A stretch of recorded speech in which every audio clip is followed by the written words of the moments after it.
Yeah, so have you guys heard that Linkin Park wants to continue as a band? Mike Shinoda apparently was like saying something about it. Did you, Chris? What do you think? I mean, I think they could. They can do whatever they want, but they should just continue without the name Linkin Park. Yeah, I think that Chester made that band. That's a new dream of mine. I want to be the new lead singer of Linkin Park. We'll call it Blinkin Park. I got some new lyrics for you. I'll give it to me.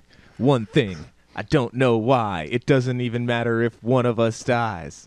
Keep that in mind. I designed this rhyme to be said at my wake. Jesus. Well, that's all we need. All right, we're getting started today. Welcome to the Two Guns, No Ammunition podcast. This is Big Billy. We're doing an early show, and oh shit, I've been playing the shit out of Overwatch. And I'm Chris, and welcome to today's Sausage Fest. Jesus Christ. Yep. Frank over here rocking the faraway mic.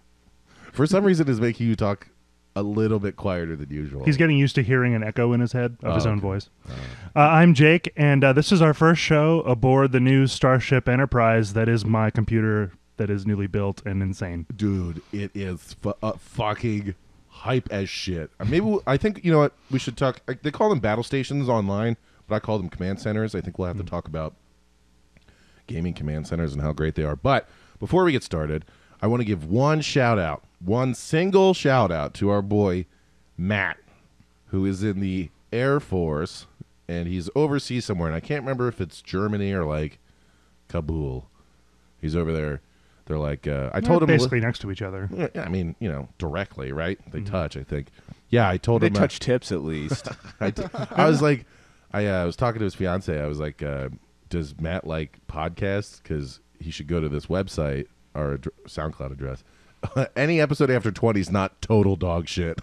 So that was the recommendation I gave. So hopefully he gets this and he enjoys.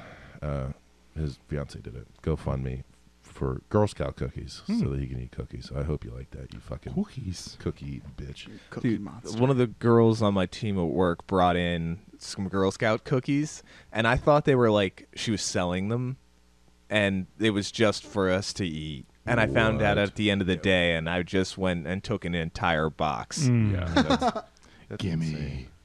Oh, fuck yeah. All right, I guess we're going to really have a serious talk. What's the best Girl Scout cookie?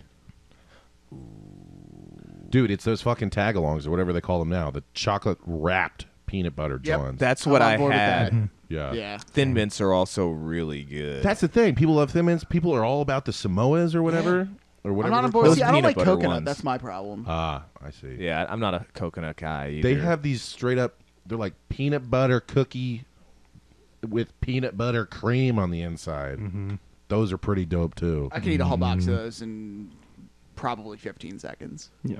Well, there used to be 4 rows in each box. I remember this. I might have been a kid, but they didn't pull one over on me.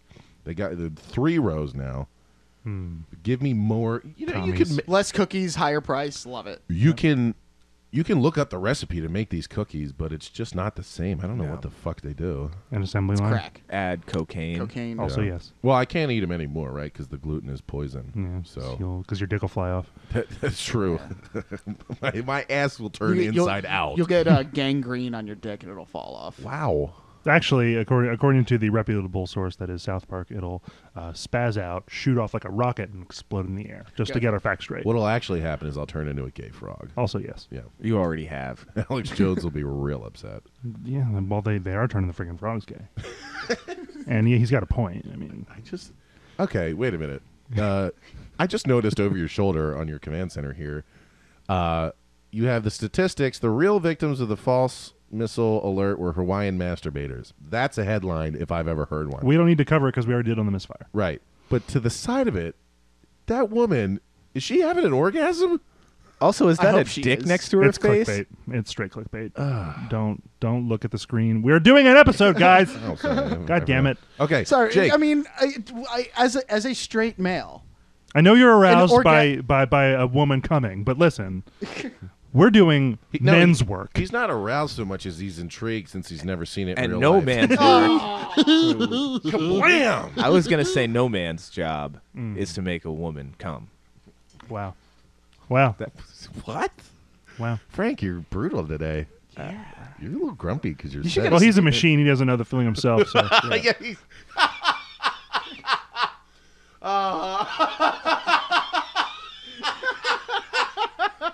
Oh my God! It's just one of the many, many feelings he's never experienced. Jesus. He reaches terminal insertion levels and deposits his DNA, and that's it. End of transaction. That's correct. Holy fuck! All right, Anyway. Jake, tell us about this fucking computer you made. Yeah, it's Let's try to stay away from sex bots because I can see us going there. I mean, it's. I'm working on that. You know, I have an extra PCI slot, so you know, you never know. You know how I feel about sex bots. I'll give you quickly. If we're moving on to real gaming matters, I built it specifically for the podcast, for gaming, and for video editing. Okay, trifecta. All right, because eventually we'll be doing video stuff. Ooh. Video stuff. Not yet, but soon. So quick parts rundown. Intel i7 8700K. That's a 6-core processor that can pretend to be 12, courtesy of multi-threading. Yeah. And can be overclocked, but I'm not there yet. Do you know what the base processor speed is on that? No. Okay. Look, I just wrote down the parts list because I don't remember, and honestly, I'm kind of new at Is the 8700? 8700K, yep.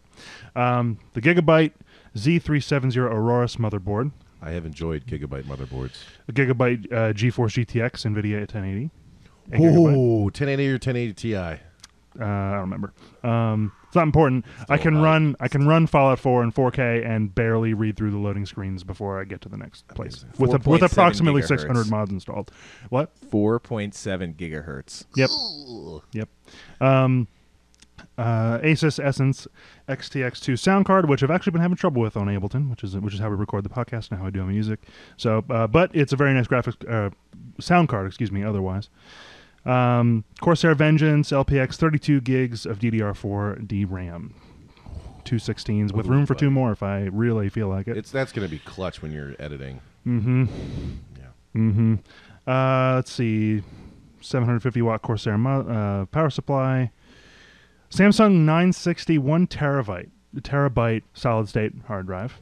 Dude, how sweet are your boot times with a solid state? It's stupid. Yeah. Here's the thing. I could have gotten... there are several 1 terabyte solid state drives out there, but this is the Samsung 960 Pro, which has like 8 times faster write speeds than anything else I could find. Yeah. And consequently was 3 times more expensive, but worth every penny. Mm-hmm. And then 8 terabytes SATA storage, and just a fan for now. 8 terabytes? Yep. Jesus Christ, you're going to have all the internet porn on your own computer. I already do. I'm hosting Pornhub. Amazing. Hey, will they put our fucking videos on their site? How do you think that we got the metrics for the Hawaii shit when that missile thing went down? Right. I supplied them. Yeah, I forgot. Duh. Get on board. I mean, not that we should be bragging about this on our own podcast, but we are up to 117 listens in the last month. Woo! 1 year later. How many do we have that? And you know what? They're not even me this time. I haven't listened in a while. Yeah, how many do we have that aren't Chris? 14? Well, G was 9. Mm-hmm. But other than that, like, we're getting consistent listens. Yeah, my dad has been listening too, and I think Good. we're picking up. Yeah. I've been trying to share it around at work when I can. And Yeah, you know, it's funny. People, they do one of 2 things. They either start with our last one and listen the most recent one, which is what I expected. Or they start from the beginning. Or they start from the beginning. And our those are the first ones we episode lose. is awful. Yep. I mean, it's brutal. My dad literally was talking to me about it. He's like, yeah, I tried listening to your first episode. It was... He's like, you have 1 microphone. I was like, oh, I know. I was there. We have 1 microphone, a snowball blue or something. yeah, something like that. No, not a bad mic if there's 1 person talking to Right, to but it. when there was 8, and Yeah. we've been drinking for that many hours as well. Mhm. So, Yeah. but We were all... I believe I was the most clear voice on that mic on you that were episode. somehow, And I was hammered.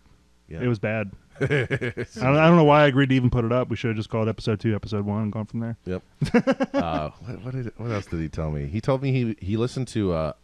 I've had to go back and listen to our Batman episode because he told me that I went on a half-hour rant about Batman. He's like, it was like a car crash I couldn't look away from. I don't remember that. He goes, Oh yeah, you was were that the one that was three-quarters of like the me way. and Jay were supposed to talk about Batman, and then you kind of commandeered the conversation? Yep. Yep. Uh-huh. Yep, I'm sure that's because I just Back when you had to be drinking on the show was a rule, That was Yeah. the rule, yes. which was a mistake. yeah, we learned. You We know, did we the hard way. learned. But anyway, what do you say if anyone listening now wants to go back and listen to those train wrecks that are so captivating in their own horrible way? Feel free. It's all on the website here. But what else we got today?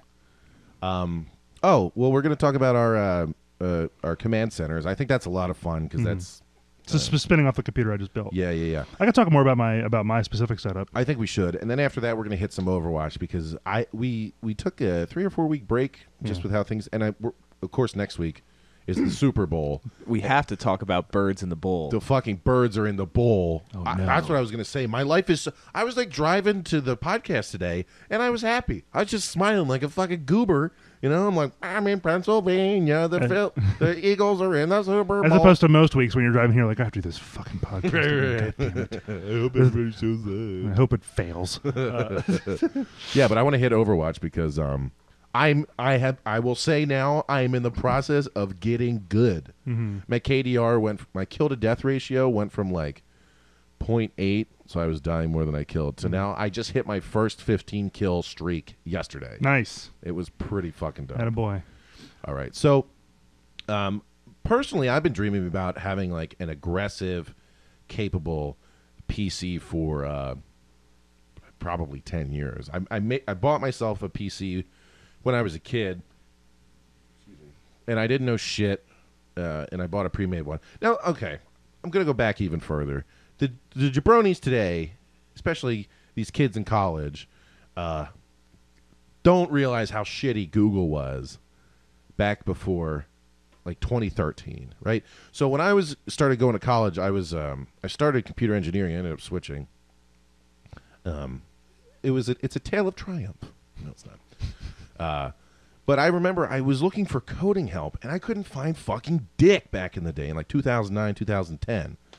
I go back now, and I search like similar problems, and there's answers. I'm like, where the fuck was this when I was a kid? Oh, it was written in 2013, written in 2012, written in 2015. You were ahead of the curve, boy. Yeah, Google used to be dog shit. So I couldn't put a computer together now. But now we have sites like PC Part Picker. That's where I got my build from. I just upgraded a few parts from a template they had. Yeah, what do you think of that site? It was great. I What- mean, what is the whole point of the site? they do two things. Well, they do many things, but the two things I used it for were looking at like prefab builds, okay? And it's just like, hey, what is your purpose? What's your budget?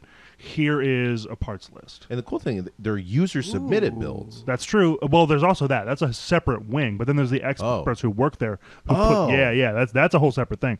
But no, these are builds that like the people who work there on the site put together, and they use some kind of filtration system to ensure that all the parts they suggest to create those builds when you go to do it are compatible, which is pretty sweet. And they present options. So they'll, if you're looking at the actual parts list, it'll be like one suggestion for each part, but then it'll be like, click on this link and here's all the other parts you could substitute if you want to. And that'll still work with everything else. And so I did that. And they also show the most competitive pricing. I think they update it every week or something. Yeah. So it's like, oh, this is Amazon, this is Newegg, this is somewhere else. And so I used Amazon and Newegg for various parts depending on what was cheapest. Yeah, actually, I think if you bundle it all together through them, you might get a discount too. I didn't see that. Could be the case for some. I don't of know. them. I have the Amazon gift or Amazon card, so I just get 5%. I do that too. I'd probably just go straight with them. Yeah, I do the same thing. That's what I did, in fact. And the other thing that they offer, which is nice, is like a paragraph for why they chose each part. Basically, like, oh, this RAM performs, will do what you need better than X other part based on, oh, you want to render graphics faster, oh, you want to render audio faster, stuff like that. Yeah, there's a great community out there for building PCs. I remember one guy. There's a subreddit I think called Build a PC.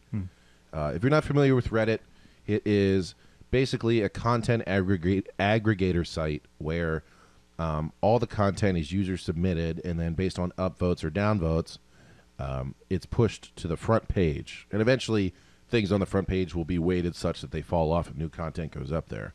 I think it's got a user base of 25 million people or something in the United States. It's a great community resource for It's stuff like this. huge. Yeah. So if you go to build a PC, there's subreddits. So you put in, reddit.com/r/subreddit.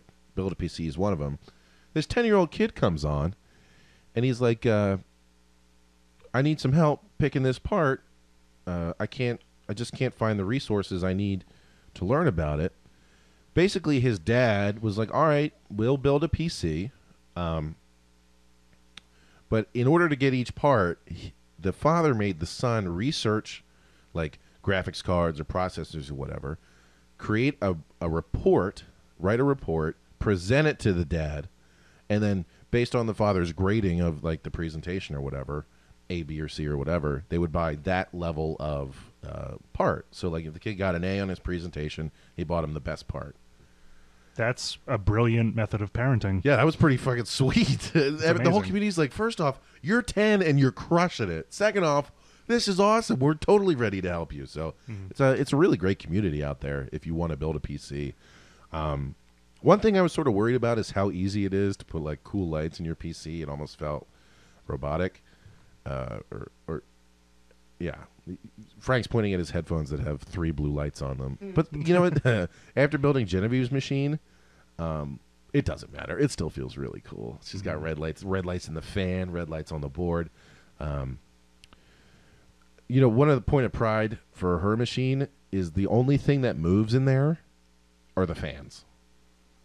Otherwise it's just a big monolith of computing power. And practically, the difference that makes is specifically when talking about old like SATA hard drives, we're talking about disks. They're literally metal disks that are acted upon by tremendous magnetic force to store ones and zeros. That's how old hard drives work. And their speeds are generally rated on their they can be grouped into how fast they spin. So early ones, I think, spun 5,400 times a second. More standard ones, 7,200. And I think you can get I think them it's up per over- minute. Yeah. What did I say? Per second? Per second. Yeah, That would be pretty incredible. goddamn fast. They would shatter. Yeah. But the thing is, it is read by. So what they do is they take these metal plates that can be magnetized in certain orientations. There'll literally be 3 or 4 metal discs that cannot have dust on it. Like it's a pristine. Inside is totally clean, and passing between them are these metal arms that actually actuate to both read and write from these discs.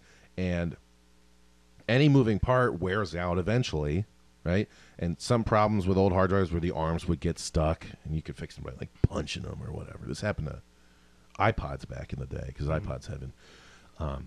But if you're jostling your machine, and you wouldn't think, I didn't used to think that you'd want to move your tower, but Genevieve does it. She moves her tower from her house to my house.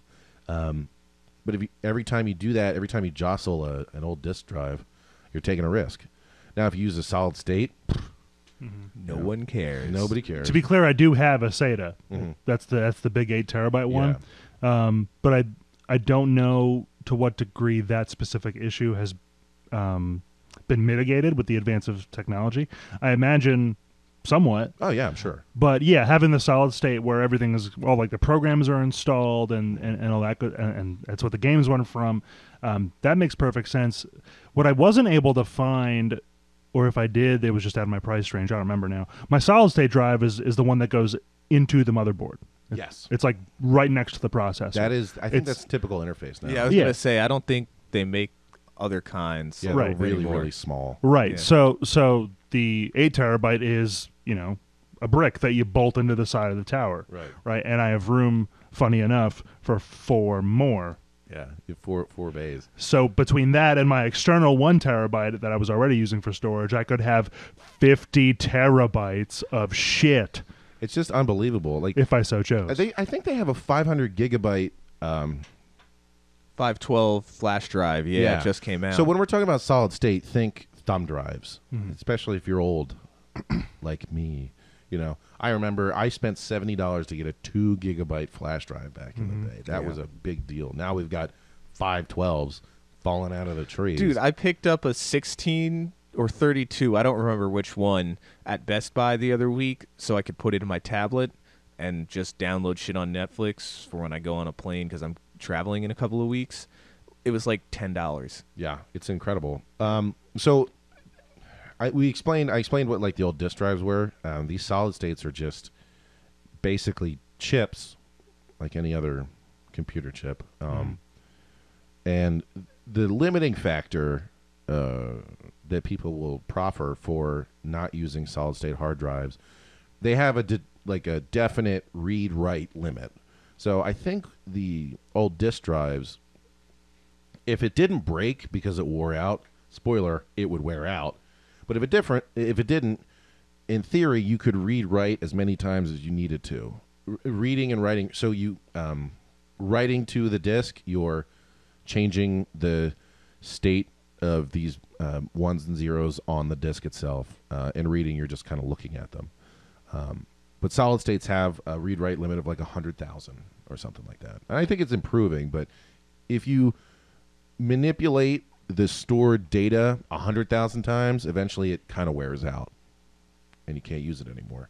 But the longevity is comparable and actually superior to the old discs. They would wear out in a different way. So, Yeah, I was going to say 100,000 read-write cycles is a lot. yeah. So, and that's part Maybe of the at thing. least for personal applications. Maybe some business applications that might not be the case, but you're generally, in my experience, most businesses are not storing most of their data locally on normal machines. They're in data banks that are constantly maintained and upgraded. Yeah, and if on your personal machine, you just got to be wary of it, I guess. You don't want to be like moving shit around all the time, uninstalling and reinstalling, that kind of stuff. You just be vigilant. Oh, additionally, you said you had a is it a NAC, a network accessible something center or something, a network storage device? Were you saying that you have that? No. Oh, what was the 1 terabyte that you have that's not Just in a the PC? USB external. Oh, okay. Sorta. Okay, so cool. If anybody's interested in making their own PC and their own PC environment at home, research NACs, NACs. I'm not exactly sure what they stand for, but they basically serve as a disaster recovery point for your machine. Now, you can back everything up onto the cloud or whatever on Amazon, but for me, I like to have access to it in my own home. What am I trying to say?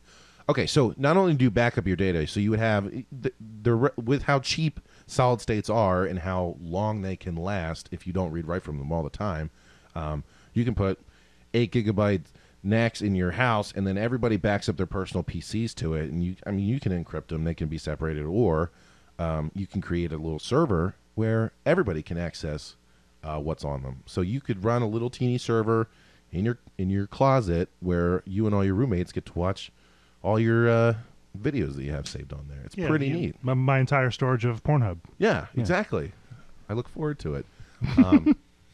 But that's the thing now. If you're like in the know, you set up a NAC, so your PC actually doesn't matter at all. Like if it explodes, you're just like, well, I got all my data, whatever. I guess that's enough information.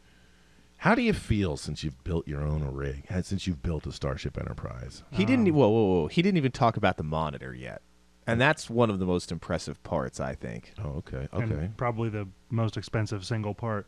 Yeah. It's the Acer Predator 32-inch 4K with G-Sync. Whenever I think of you, Jake, I think of Predator. Accurate. I've heard things about G-Sync. What the hell is it? It means that the monitor has its own little computer in it, and it can speak to your graphics card, specifically an NVIDIA, and I think preferably over an Intel processor. But yeah, the purpose is to prevent screen tearing when it's running at high frames per second and high resolutions. Like if you're moving around, there'll be like lines across your screen. It looks shitty when it happens. Yeah. And actually, the first thing I did on this when I had everything set up was play Portal, the first Portal, which took like 2.5 hours because I've played it a million times. It's just been a while. And it was tearing left and right. Like, it looked great. It ran perfectly smooth, but like spinning really fast every single time. It looked like I had the screen would bisect. Yeah. It was weird. And I think it's just a limitation of the game engine because it's such an old game. It's like, what, like 10 years at this point? Oh, my goodness. But yesterday I fired up Fallout 4 for the first time in 4K. None of it. Not a bit. Yeah. So the big difference that I found, I did some research into this. I'm like, why would I spend all this money for a monitor when I could just buy a fucking TV? Mm-hmm. Well, if you're playing what we call like Twitch shooters, games where you're expected to react really quickly, move your mouse really quickly, turn really quickly, shoot really quickly, Twitch movements, think Counter-Strike. Mm-hmm. Then equipment performance becomes a consideration. So everything that you use, part of the reason I don't use wireless mice anymore, or at all, when I'm gaming, because they used to have a more significant delay than wired mice and wired keyboards. And basically, when you're playing competitive, like, fastest human reaction is like a third of a second. And delays from your equipment are 10 milliseconds, 20 milliseconds, whatever. But it starts to add up when you have a whole system that you could react in a third of a second, but it takes you a half a second to react. And when somebody's trying to shoot you in the face in Counter-Strike, half a second's a long time. Mm-hmm. Well, the thing is, other than like having black colors on the screen and whiter whites and brighter whatevers, monitors typically have faster response time. Extremely fast response. On the order of 1 millisecond, right? Mm-hmm. So what is rendered in your computer's graphics card is then sent to the screen, and the screen displays it in 1 millisecond. When you start looking at TVs, you can get anywhere from 10 milliseconds to 100 milliseconds, which is a tenth of a second. Mm-hmm. And it doesn't matter if you're watching things like football, because it's a broadcast. It's not reacting to your input movements or whatever. But when you're gaming, it does. So, like, if you're playing, I don't know, Skies of Arcadia, an RPG, it doesn't matter how quick you twitch. Great on TVs. If you're playing Civ, great on a TV. But if you're moving the screen a lot, you need a monitor if you're really going to be serious about it. This monitor has a response time of 4 milliseconds, which is highly adequate. It is I mean, it's a $900 monitor. Yeah. It's no joke. And 4 milliseconds, the difference between 4 and 1 millisecond is 3 milliseconds. 3 milliseconds. Is 3 milliseconds, but Although perceived get the time. calculator out. Huh? Yeah, I'm not sure about that. That's quick math. Perceived time, it it's is right. nothing. Yeah. Did you hear NVIDIA has produced 65-inch monitors? Mm-hmm. Yes, Whoa. the BFD, right? We were the Yep. guy at Best Buy was telling us about that. Yeah. What did he tell you? Well, it's a 4K 65-inch G-Synced monitor. It's like $3,000, right? Stop. Oh yeah, I was just only gonna say, get what's so the price tag on erect. that? I thought I was Yeah. shooting higher than $3,000. If this one was That's 900, I thought the 60-inch would have been just ridiculous. Remarkably Well, affordable. it's stupid expensive, is what it is. But eventually, it won't be. I know. Yeah. Yeah, that's my big issue with TVs and monitors and shit. Because, like, right now, I'm rock solid at a 4K 65-inch monitor. But by the time it's affordable, there's going to be, like, 8K 75-inch. I'm like, oh, I wish I could have that. I'm just always hungry for the best thing. But Yeah.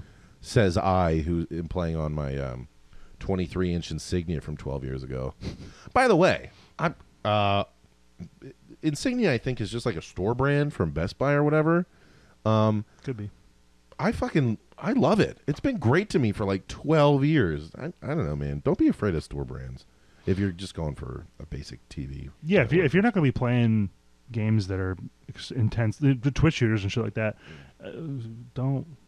I'm not even really, but I do occasionally dabble in Counter-Strike, and I'm mediocre at best, so I could use the advantage. Yeah. You know what I mean? So, what made you settle on this monitor over any other? Was it part of the PC part picker? No, it wasn't at all. It was totally actually an afterthought.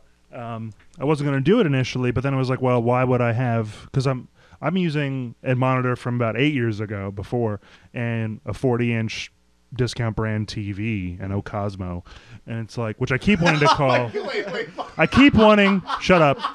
I keep wanting to call it Kramer brand. No, Yes. but I keep wanting to call it Orgasmo. After the creators of, is that a movie you've seen? Mm-mm. Oh, you're fucking up. The creators of South Park in like '92 put out this movie called Orgasmo. Oh my god. It's a live action, and Yeah, it's they about it's about a Jehovah's Witness who inadvertently becomes a porn star and then a real superhero. It's incredible. Anyway, those guys are fucking incredible. they're my heroes. But so I have this Orgasmo 40-inch TV that definitely has never had porn aired on it, and but both of these screens are just not up to the task of putting out what my tower can do. And I was like, okay, let's look at monitors. Oh yeah, there's 1080s. Okay, all right. Here's 2Ks. Cool. What do the 4Ks look like? Ooh. Oh, that's affordable. Oh, how big can I get it? Well, monitors she usually top out around 27 or so. And then I found this, boys, 32. And I was like, yep. Yep, right now. Please take my money. Please. Come here. So Get in my pants. And here we are. I have come into ownership of a 41-inch Samsung high-def TV through a friend of mine. And I had been playing Counter-Strike and Overwatch by setting my 17-inch laptop on my belly, and moving my mouse on my bed, and playing that way. It held up okay. I mean, the poor thing, it's got a little video card in it. And, it gets too hot sometimes. And then I have to turn it off. Like, it gets so hot that my computer goes, you don't have a video card anymore. I try to look at the temperature, and they go, no temperature. It's not here. All I see are the letters UMA. And I'm like, I don't know what that means, but it's not good. So I got this TV. I finally HDMI'd it into my laptop, and I can play for 3 hours, and then it gets too hot, and I get crazy screen tearing. And for me, it's like the screen basically splits into thirds. The top half is progressing. The middle isn't doing any. The top third is progressing. The middle isn't doing anything. But then G came over to my house, and we hooked up her tower, and it's a TV, so it's not super responsive, but just the difference between the constant juddering that I get on my laptop to a fucking NVIDIA 1050 Ti, which is maybe 3 levels lower than Jake's. It's a $250 video card. It's a little older, but I mean, oh my god, it was like scooping through butter. It was just so smooth. And the thing was, like, you don't think that the little changes in your gaming experience would be so rewarding, but they are. They absolutely You're just are. like, oh, I'm enjoying this so much more deeply. Fuck yeah. And like, okay, and I think I guess there's like that funniness between discussing console or PC. It used to be more relevant, I guess, especially in the great console wars when people were hard Xbox or hard PlayStation, and then there was PC. The PC master race is the ongoing joke. But it's just a difference in. I think we've talked about this. I think it's a difference in approach. You get a console, you know all your games are going to run, and they're going to run at this quality, and you know that your TV can handle, and that's that. Yeah. You know. Plug and play. Right. And, it cost under $1,000. Sometimes it costs under $500. I have my Switch. I got it for $300, brand new. It's great. When you build a PC, like I said, Genevieve built hers, and it's pretty fucking competitive. Super fast, solid state, boots up in like 6 seconds. Good single core, single thread processor. So, Jake was talking about how his processor can run I mentioned multi-threading, multi-threading, which I only tangentially understand. So basically, instead of making processors faster and faster and faster, what manufacturers started doing is just putting more processors in the little chip that they put in your machine. So your computer, instead of having one thought at a time, could have 2, or could have 3, or could have 4. I think AMD actually puts, they have a quad core. I think they actually put 8 chips in their 8 little processors in their chips, whereas Intel makes use of what's called hyper-threading. So a single processor can handle 2 threads of thought is really what's going on. Well, a lot of games cannot take advantage of this ability, which, it doesn't matter, because if you have one of those chips, it's still got, each one of its little processors is probably still can handle whatever, and then the PC processes happen on another one, it's fine. G only plays like Sims and Civilization, right? And these games are not optimized for multi-threading. They can't use more than one processor. So what we did is we bought her an old i4, I think.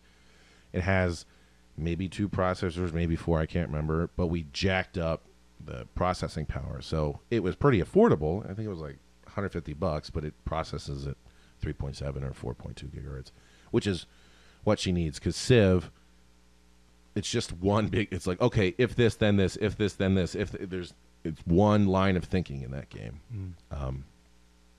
But anyway, she built her rig for $800, and it's fucking awesome. It's rewarding, right? It just felt so good. So I guess that's what I'm getting at. There's this whole different, when you build your own PC, or even if you go out and buy it, like, you made the decisions that are dictating your gaming experience. And I think the reward, first off, the little things that are better than console or better than your old PC are really rewarding. And second off, you did it. Mm-hmm. Do you get that feeling with your definitely Starship Enterprise over Definitely. Here's the thing. All things included, I also got like a new desk and some cables to Great reach move. really far. It looks incredible in here. It's much sleeker, right?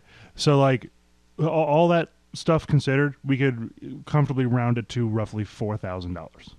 Okay. It's a shitload of money. I could not be happier with it. And like if that means I have to pay down some credit card debt this year, I got a job. It'll be all right. I'm making, I'm fine otherwise. I'm highly satisfied, and more importantly, it does feel really rewarding. I didn't put the thing together all myself. A buddy of mine came up who does it on the regular, like basically just told me what to do, and then I put my hands on it for most of it. But even so, it was just like, it was the troubleshooting involved. And yeah, there were moments where I was like real frustrated, right? Getting the operating system to cooperate, getting like, I'm still troubleshooting like Ableton, I mentioned earlier, and the self-imposed problems I've done by starting to mod New Vegas again, and now Fallout 4 for the first time, really mod it, not this piece, not the what they let you do on the Xbox One. But once you get things to click and get the game to run, and at 60 or better FPS with just no tearing whatsoever, ultra settings all the way, 4K retextures of everything, gazillions of new weapons and enemies and spawn points, and especially with these Bethesda games, really, I'm going to do Skyrim eventually too, and whenever the next one comes out, like the ability to make the game your own and to make the machine your own is just like, you're just the master of your own little universe. My Carl, my buddy Carl, he was on the podcast ages ago. He bought me Overwatch when it was half off because he wanted somebody to play with. Mm-hmm. And I made a conscious decision that I am going to start playing video games again. Part of that decision was that I don't want to be spending money every day. So I would go out. I'd go out for with my rugby buddies, or I'd get dinner or something. I'd drive here, which costs money, or I'd drive there, and I'm like, you know what? No, I want to cut down on these like nickel and dime expenses. I don't want to be spending money at Wawa or spending money at gas. I want to go home. I want to exist for a while, and then I want to go to bed. It's like most of my days. Yeah, and it's especially easy for me because I do have like a romantic companion, so I'm not like chasing that or whatever, and we can spend time together playing our games, which makes this whole decision a lot easier. But I've actually found a lot of satisfaction in it. You know what I mean? Like, I guess I'm at the point in my life where I don't feel like a big dork or whatever, just sitting in my house and playing video games. And it's been amazing because, you know, I picked up a lot of new hobbies since I got older, playing rugby. I'm getting into martial arts. Like I'm going to a Muay Thai gym right now. And the guy who instructs it is a friend of mine, and I have like a couple years experience, but I still suck. Like I'm bad. You know what I mean? Like I don't think anybody wants to be punched in the face by me, but that doesn't mean that I'm good at it. I have been bad at all of my extracurriculars for literally years. I'm in the 4th year of playing rugby. I'm still bad at it. You know?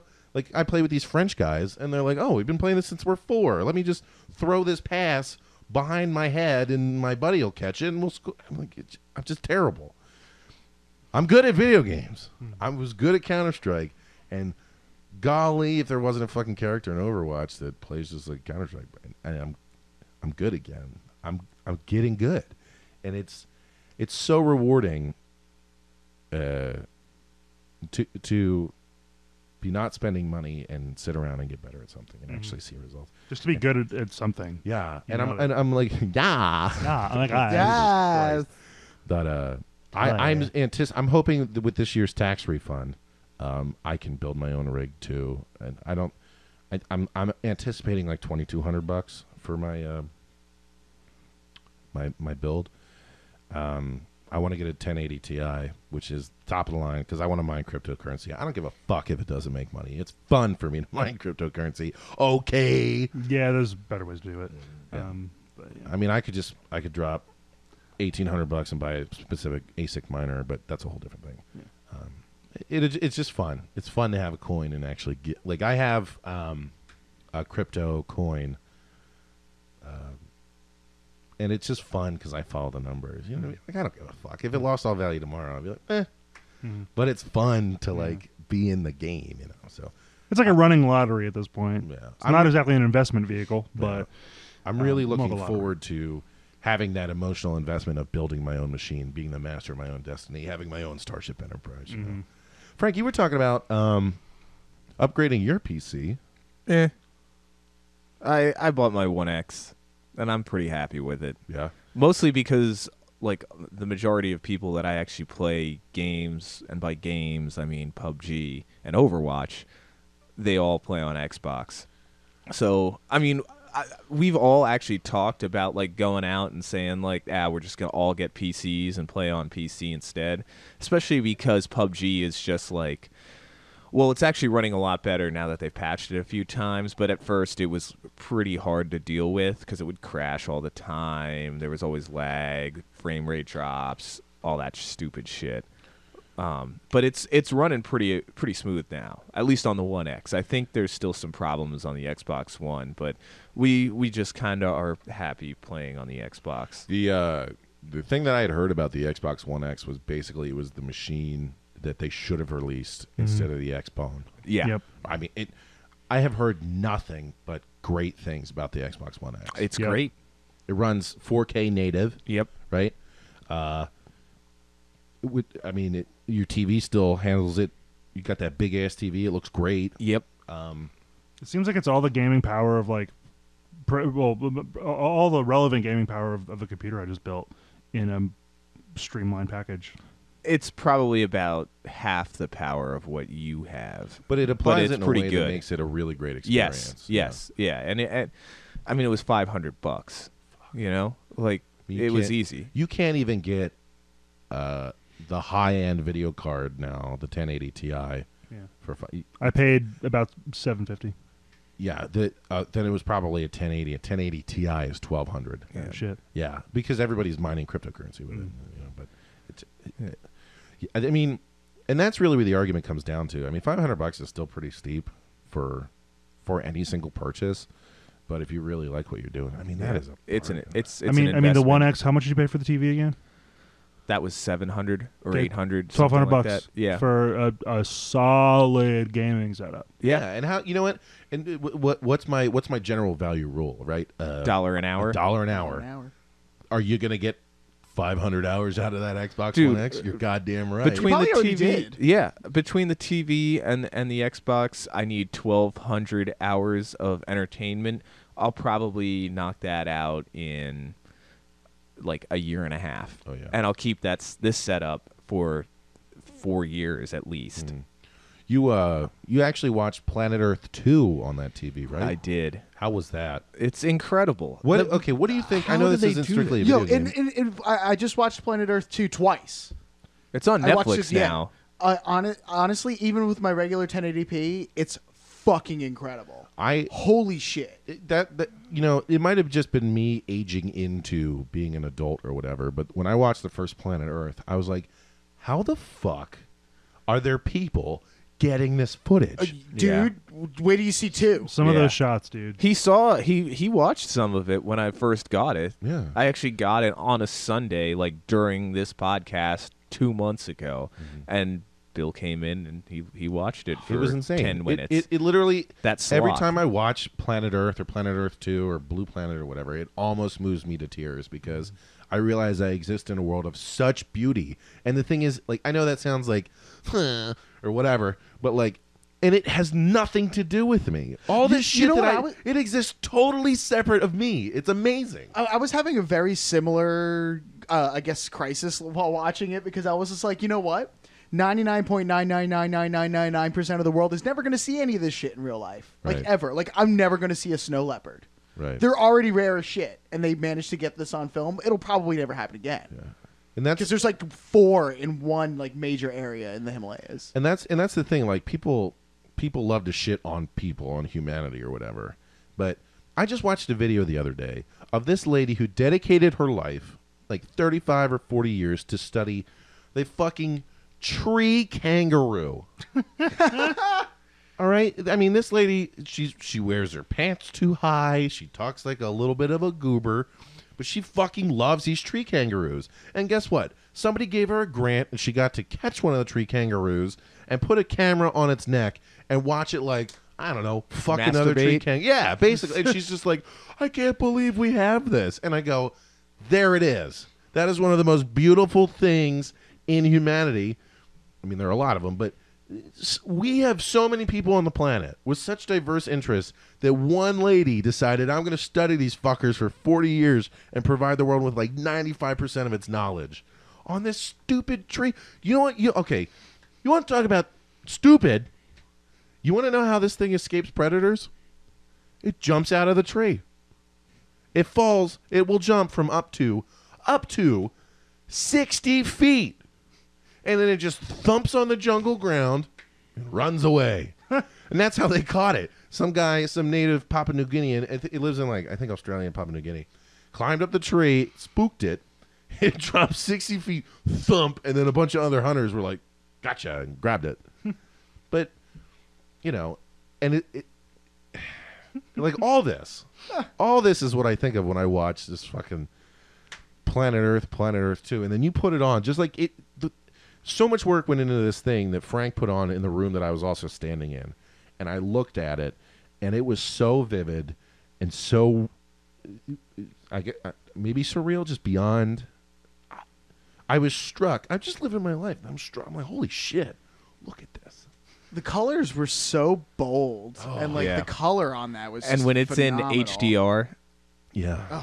it's just, you look at it and you're like, I don't think it looks this good in real life, but it actually looks better. Yeah. Yeah. So To HDR is piggyback on high what you dynamic range, right? Yeah. Which means like your blacks are blacker and your whites All are the whiter. colors pop more. They're more original to how they were actually captured. Yeah. It's not screwing them around to match some sort of output values that the TV is limited to. Yeah. I'm sorry, Chris. What were you saying? I was saying, like, to piggyback on like something that a comment you made earlier. I was thinking to myself while I was watching this the other day, like how amazing the colors are and everything, and I was like, you know what? The equipment that they used to film this over that 5 years is probably all obsolete at this point, and they were probably $100,000 cameras. Oh yeah.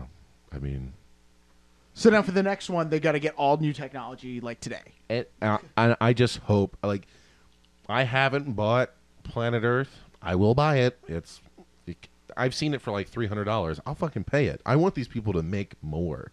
You know They what I had mean? I researched this as well. I was curious to see what their budget was. 25 mil. It That's cost it? to make that documentary. For a 10-year project? Oh that my was 5. God. Oh. They were 5 each, I Jesus. believe. Yeah, but 5 each, like worldwide. So the equipment, the film crew, the editors, David Attenborough probably cost them a couple mil. You know, like it's crazy. I don't know. If I was David Attenborough, that might be a kind of thing I do as a labor of love. You know what I mean?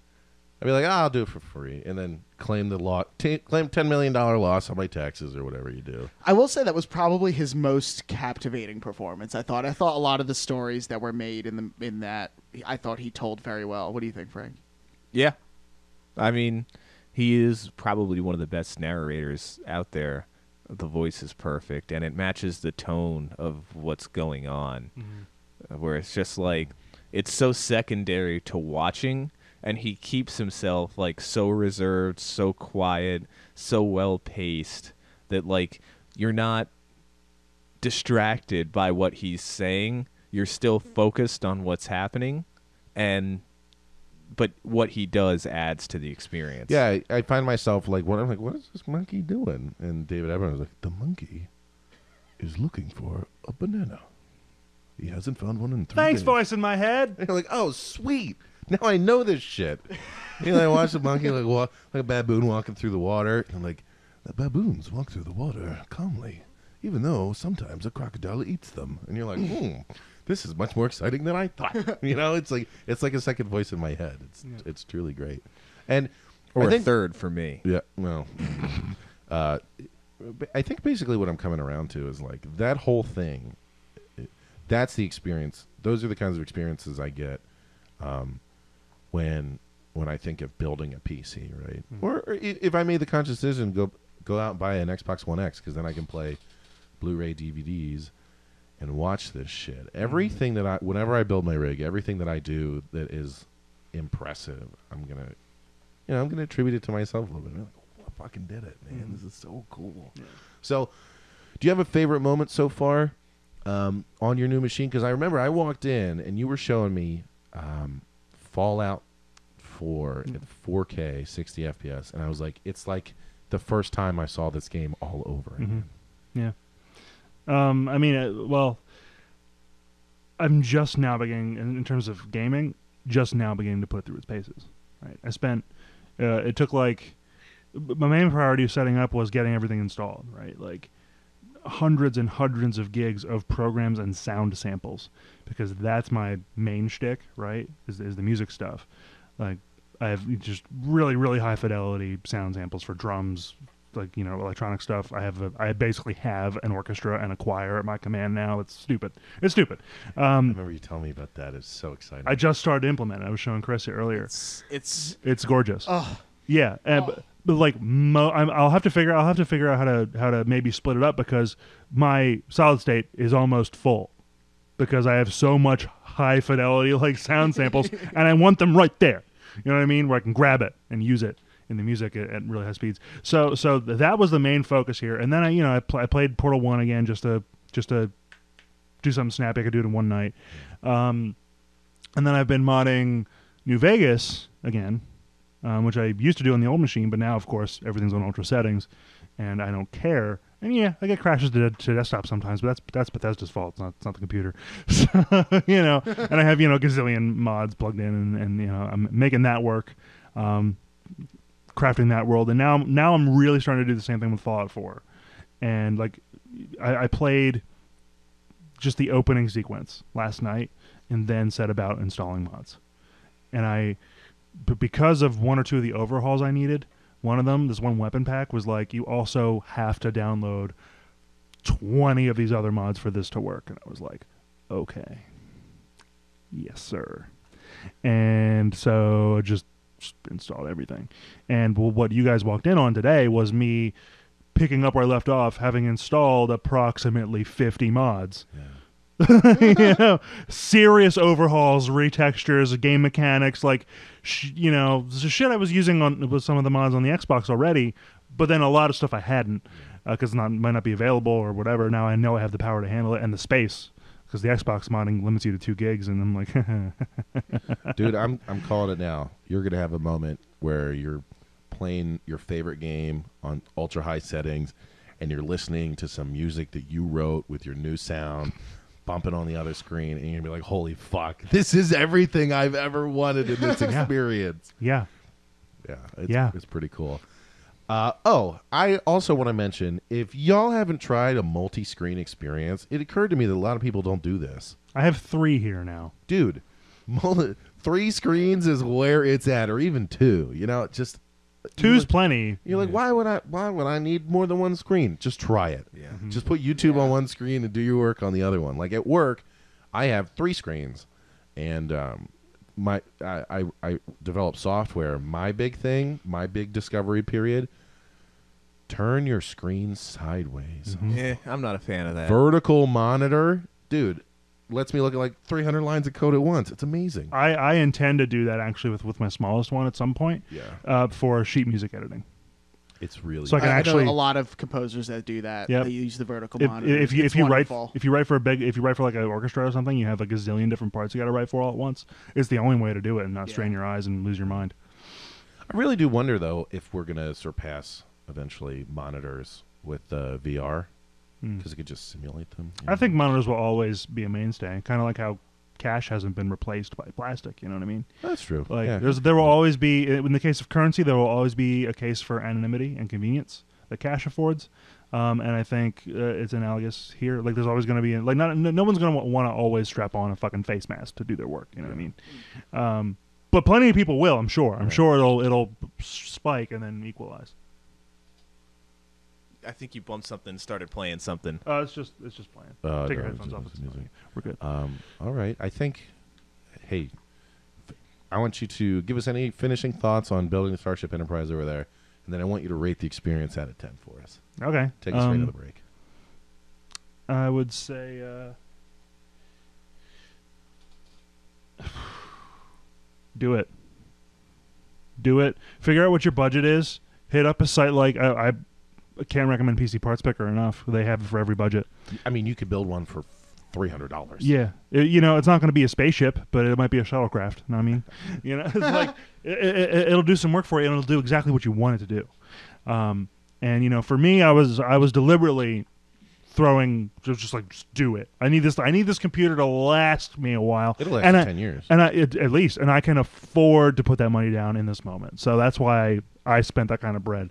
But if you got $1,000, $500, $2,000, there's and the PC Parts Picker website makes it just so easy. Like you might not necessarily fully understand all the terminology and stuff, but if you're willing to perform the research to like get a working knowledge of it, which is basically what I did, they'll help you with that. There's things like Reddit and other community forums that'll help you with that. Google, is now at a point where you have a question, ask it, and you'll get an answer, and you'll get a simple explanation of it if you look in the right places. And yeah, I mean, we're still very much in the golden age, I think, of this sort of thing. And I think it's only going up. It's just going to keep going. And 10 out of 10. Easy peasy. Easy peasy, boys. All right, we're taking a break.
Team is here. And what are we talking about? We're going to talk about Overwatch. Yep.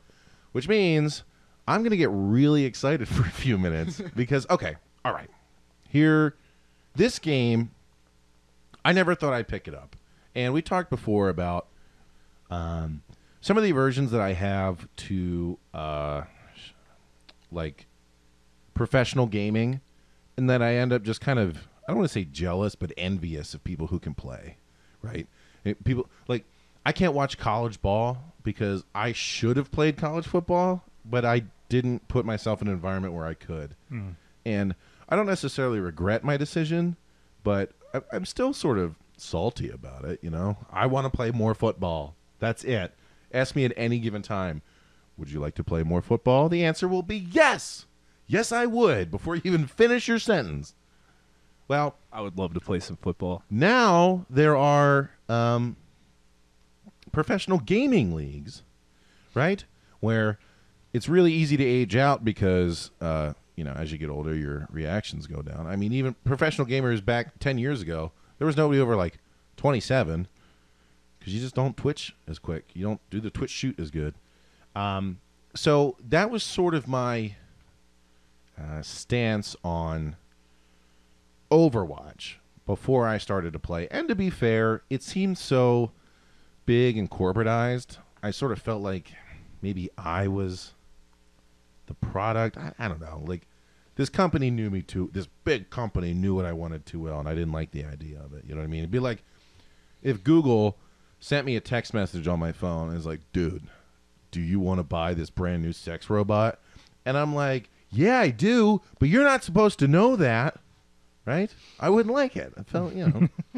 So they put out this fucking game, Overwatch. I'm like, hey, do you want a team-based shooter with really well-balanced characters where you have the opportunity to progress to professional level for everybody who plays? And I'm like, yeah, I do want that, but fuck you for knowing it, jerk-offs. Well, a buddy of mine, I'm sorry, I just cleared my throat on the microphone. Could not have been more Gross. on the microphone. So, wait a minute. I just turned my head and got distracted. Jake, are those crocodile skin shoes over there? Fake. They are faux crocodile skin. Yeah. They are fresh as fuck, dude. Wingtips, man. Wow. I need to upgrade my shoe package.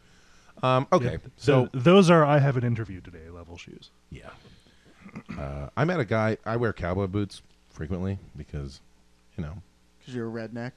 yeah, man, whatever. I love all of America, from rural to urban. Good. Anyway, and I saw a guy. Turns out, if you ever wanted to like make conversation with a person, you just bring up their boots if they're wearing cowboy boots. I saw a guy wearing like, I think they were like $3,000 snakeskin boots. They were most incredible. I was like, those Johns are tight. He goes, I know. It was awesome. Anyway, sorry to digress. So Overwatch came out, and here's my thing with Overwatch. It's made by the company Blizzard. I really wanted to do more research on like their budget and their time frame, and well, I was too busy playing Overwatch to research it. So you're just going to have to get the level of information I'm about to give you. It was a big time project. Blizzard, if you don't know, is responsible for World of Warcraft. Now, World of Warcraft, before World of Warcraft came out, I believe there were 3 real-time strategy games with the Warcraft universe, right? Now, real-time strategy games, or RTS, we've talked about before. They're basically like, I think StarCraft. StarCraft is like the big thing. They also make StarCraft. Blizzard. Blizzard. Oh, yeah, they do. It's on there. So Blizzard has their BattleNet interface where you log in, and they, in a great marketing sense, because Blizzard fucking knows how to make money, they show you all the games you could play, and then you pick the one that you own, but you're always enticed by the other one. So when I play Overwatch, I look at the 10 above it. Hearthstone, which is free, and it's like a card game online. There's StarCraft. There's fucking World of Warcraft. You know, whatever. Diablo. All of them are so good. And that's the thing. They don't make bad games. Blizzard does not make bad games, and it's not by accident either, right? So, okay, they originally made these real-time strategy games like StarCraft. So basically, you would have your machine, you would interact with, like, I don't know, 3 other players, and you would the click and drag over a number of units, tell them to build a town center, tell them to build barracks, and then you fight each other. And the Warcraft was, I don't want to say necessarily a theme, like, but it was a theme on the style of play that StarCraft was. So it's you have a town center and a unit producing building, and then you are responsible for progressing from that to a point where you have enough units to attack and destroy the town center of your opponents. And Warcraft was an interpretation of that with like goblins and trolls and gremlins. I don't know, that fantasy shit. You like Lord of the Rings stuff. I mean, come on. I don't know everything here, Chris. Fucking come on. So they said, I was all very right. intently looking at Bill. Yeah. They said, well, this is actually dope as shit, and you would be wise to believe that I agree, since I play. I'm now in 3 Dungeons and Dragons campaigns at work with my friends. Damn. Yeah. And did you actually know Dungeons and Dragons used to have a Hobbit character? Well, what happened? But the estate of J.R.R. Tolkien. Tolkien. Is it J.R.R.? It's George R.R. Martin. Is it just J.J.R. Tolkien. yeah, whatever the fuck that guy? The estate sued. Some initials Tolkien. Yeah, the estate was like, you can't have hobbits, so now they're halflings for Dungeons and Dragons. And apparently, I was, and I'm learning all this now, like 20 years after the fact. And I was like, that was a dick move. And There they're are like, 2 R's. And my buddy's like, yes, the community agreed. So anyway, they said, we have all this good content. Let's make an online game where everybody can be one and everybody can interact. And that was the phenomenon that we saw, 10, 15 years ago? Now, World of Warcraft still exists, but if you talk to the old boys, and you should always talk to the old boys because they know how it used to be, right? And they got the interesting stories. It's not anywhere close. Somebody took a screenshot. They're like, back in 2001, and it was like 500 players in one screen, and now it's like 80. So there's still community playing, but it's just not as big. I mean, there was a time when people were... it was so popular, people were like losing their jobs because they were playing World of Warcraft so much. People were... I mean, it was a routine joke, like how people would lose their lives to that shit. We had I had friends in high school who would get full blown addict, lose their girlfriend, lose their friends, start doing poorly in classes and stuff. And we'd be like, "What the fuck are you doing, dude?" Like, it's a straight up addiction. Yeah, I mean, it was $15 a month. I played it for 3 months, and after 3 months, I was like level 28 gnome summoner or something. And I'm like, oh, I could just buy a new game in this time, quit. But I never experienced like the heyday feel, which was clans. You know what I mean? Like 100 guys that you always could play with, and you would go on these raids, these big orchestrated attacks into these scenarios that the company would set up. And that's really what World of Warcraft was. And I never did it, and that's why I didn't get addicted, because I miss that community. But it was truly amazing. There's plenty to read up on. I know our 4 listeners won't read up on it, but believe me, it exists. So anyway, Blizzard, the company, does 2 things really, really well. They monitor statistics about player usage. They don't just generate something and put it out there. They watch their servers, they watch behavior, and they adjust according to that. And that's my personal opinion. Big data science is really the future of everything that we're trying to do in our economy right now, especially cater to users or consumers. Big data has so much information, you just got to know how to look for it. Well, they're fucking doing it. They've been doing it. So they've, I think it was it Jake or Frank? Well, one of you two guys, one of you two jabronis said they have not put out a bad game. They put out things that have been less well received than other things, but they haven't put out a bad game. So here they come rolling around, this big behemoth, big money for 25, 30 years, and they say, hey, Billy boy, you want to play our shooter? I'm like, I don't know, you son of a bitch. You think you know me? And they say, I think we do. As a matter of fact. They say, do you want this character? She's very sexy.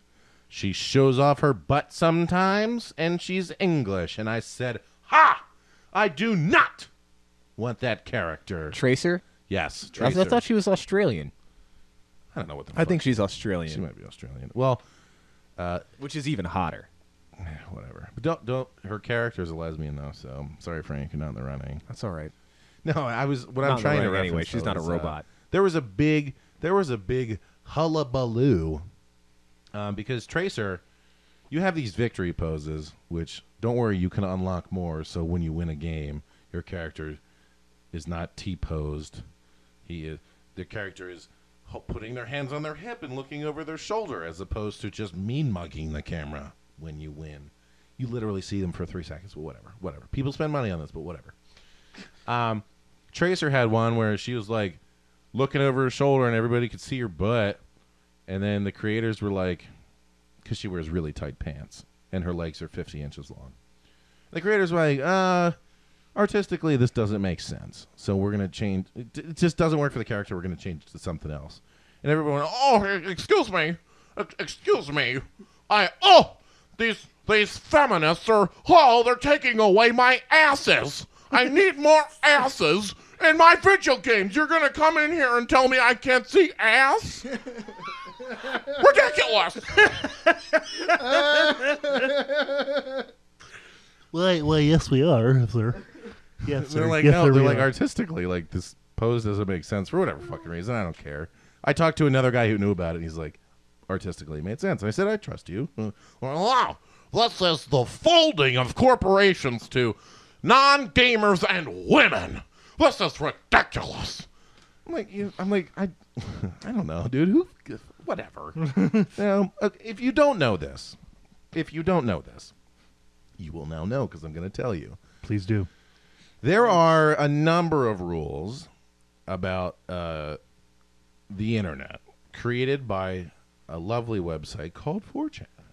And rule number 34 is that if it exists, there is a porn of it. If there's not a porn of it, it must not exist. Truly tremendous. However, Truly. if you want your tracer ass, just Google Rule 34 tracer ass. It's there.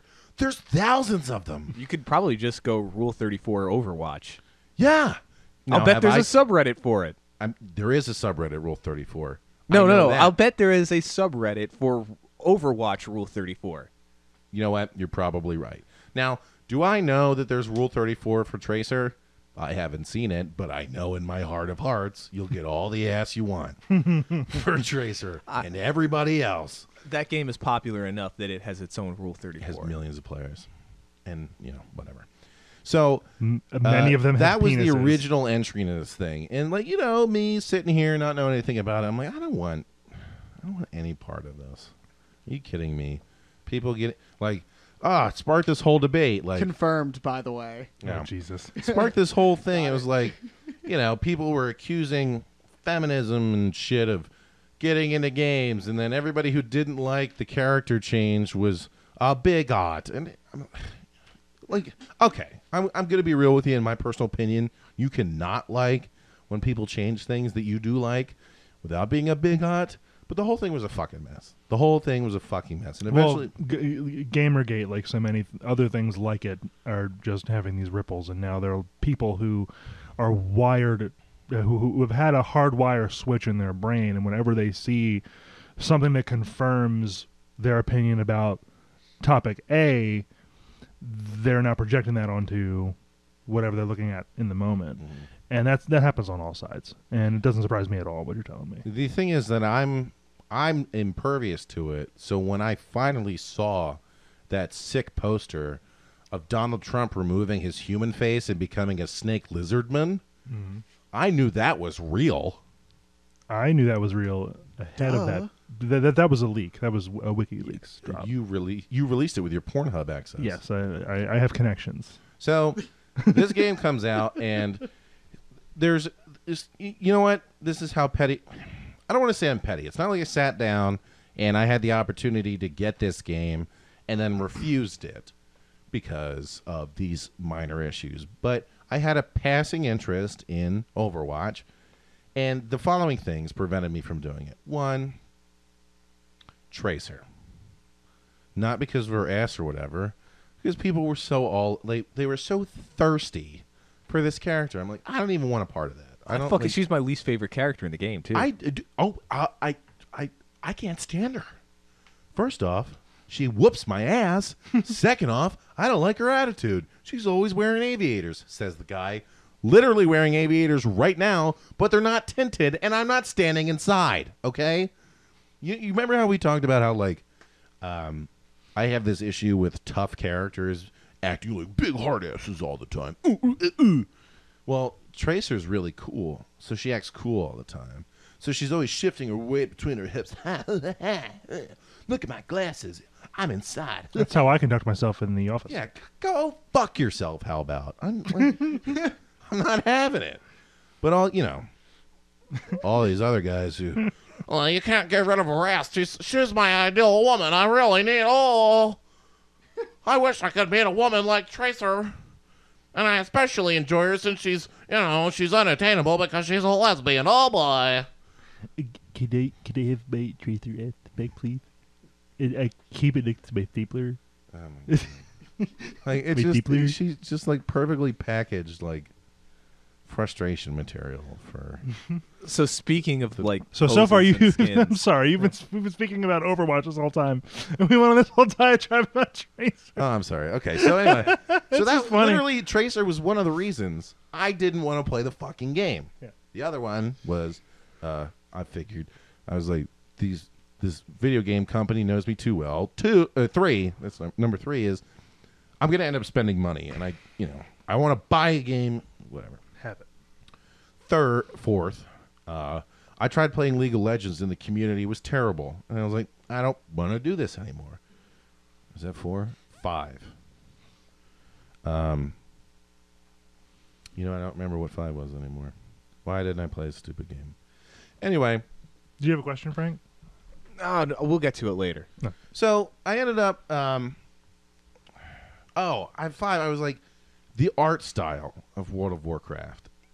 In the art style, what I mean by the art style of World of Warcraft carries into every one of Blizzard's fucking products. It's like cartoony. It's so cartoony. I'm over it. Yeah. I'm not a juvenile.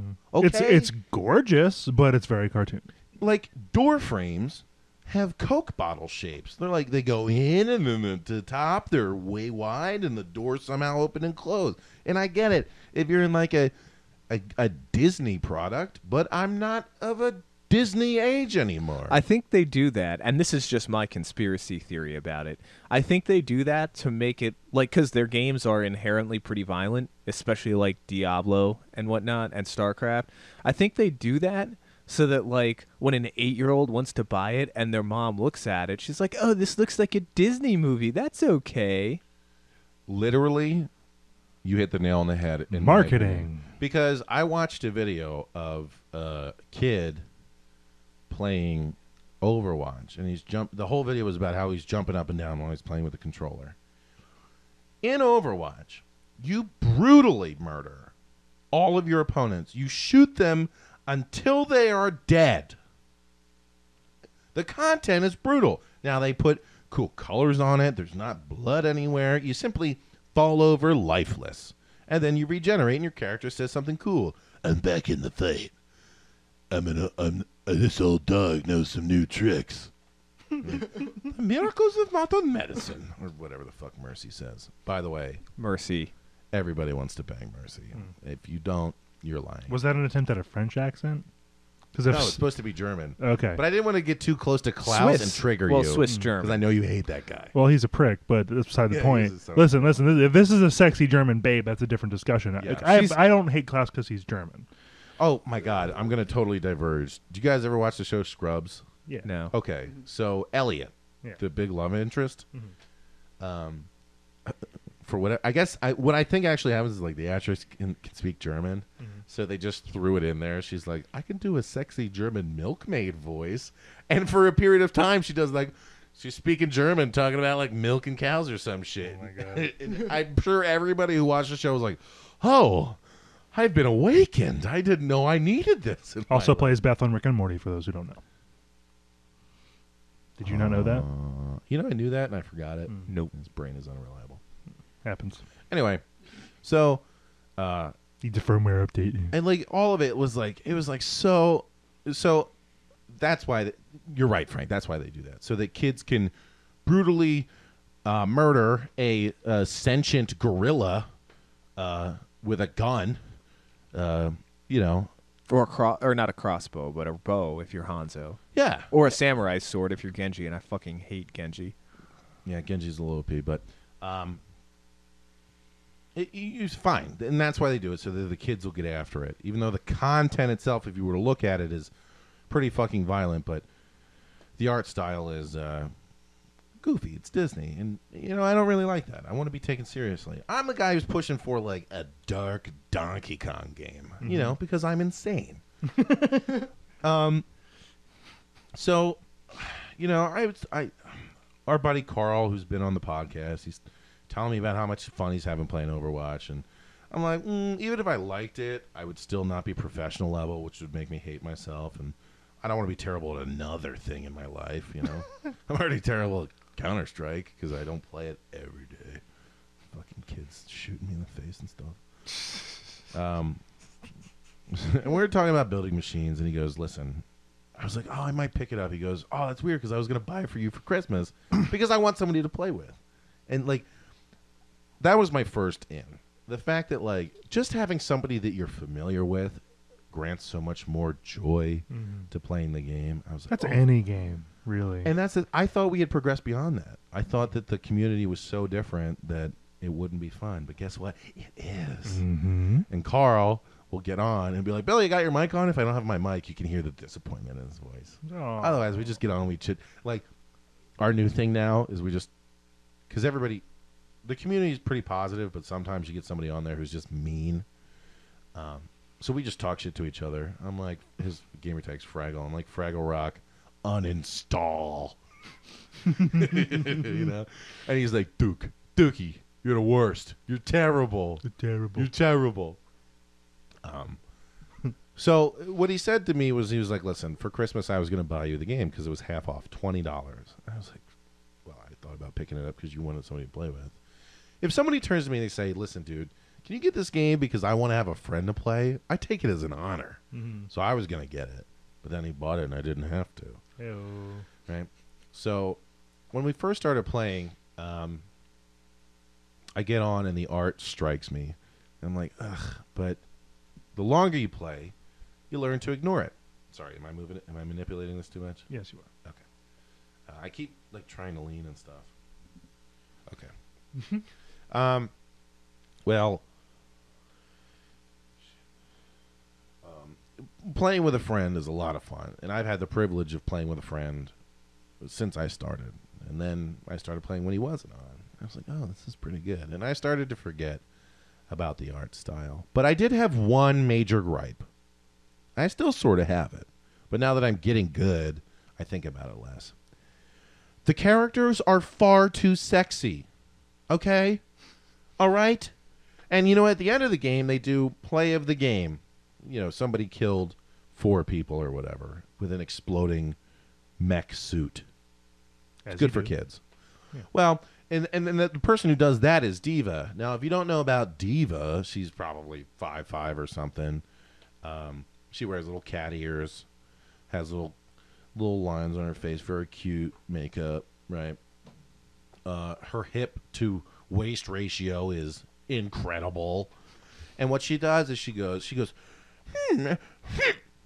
does this like cute little pout, like internet cute pout, like, you know, the weeaboos are freaking out.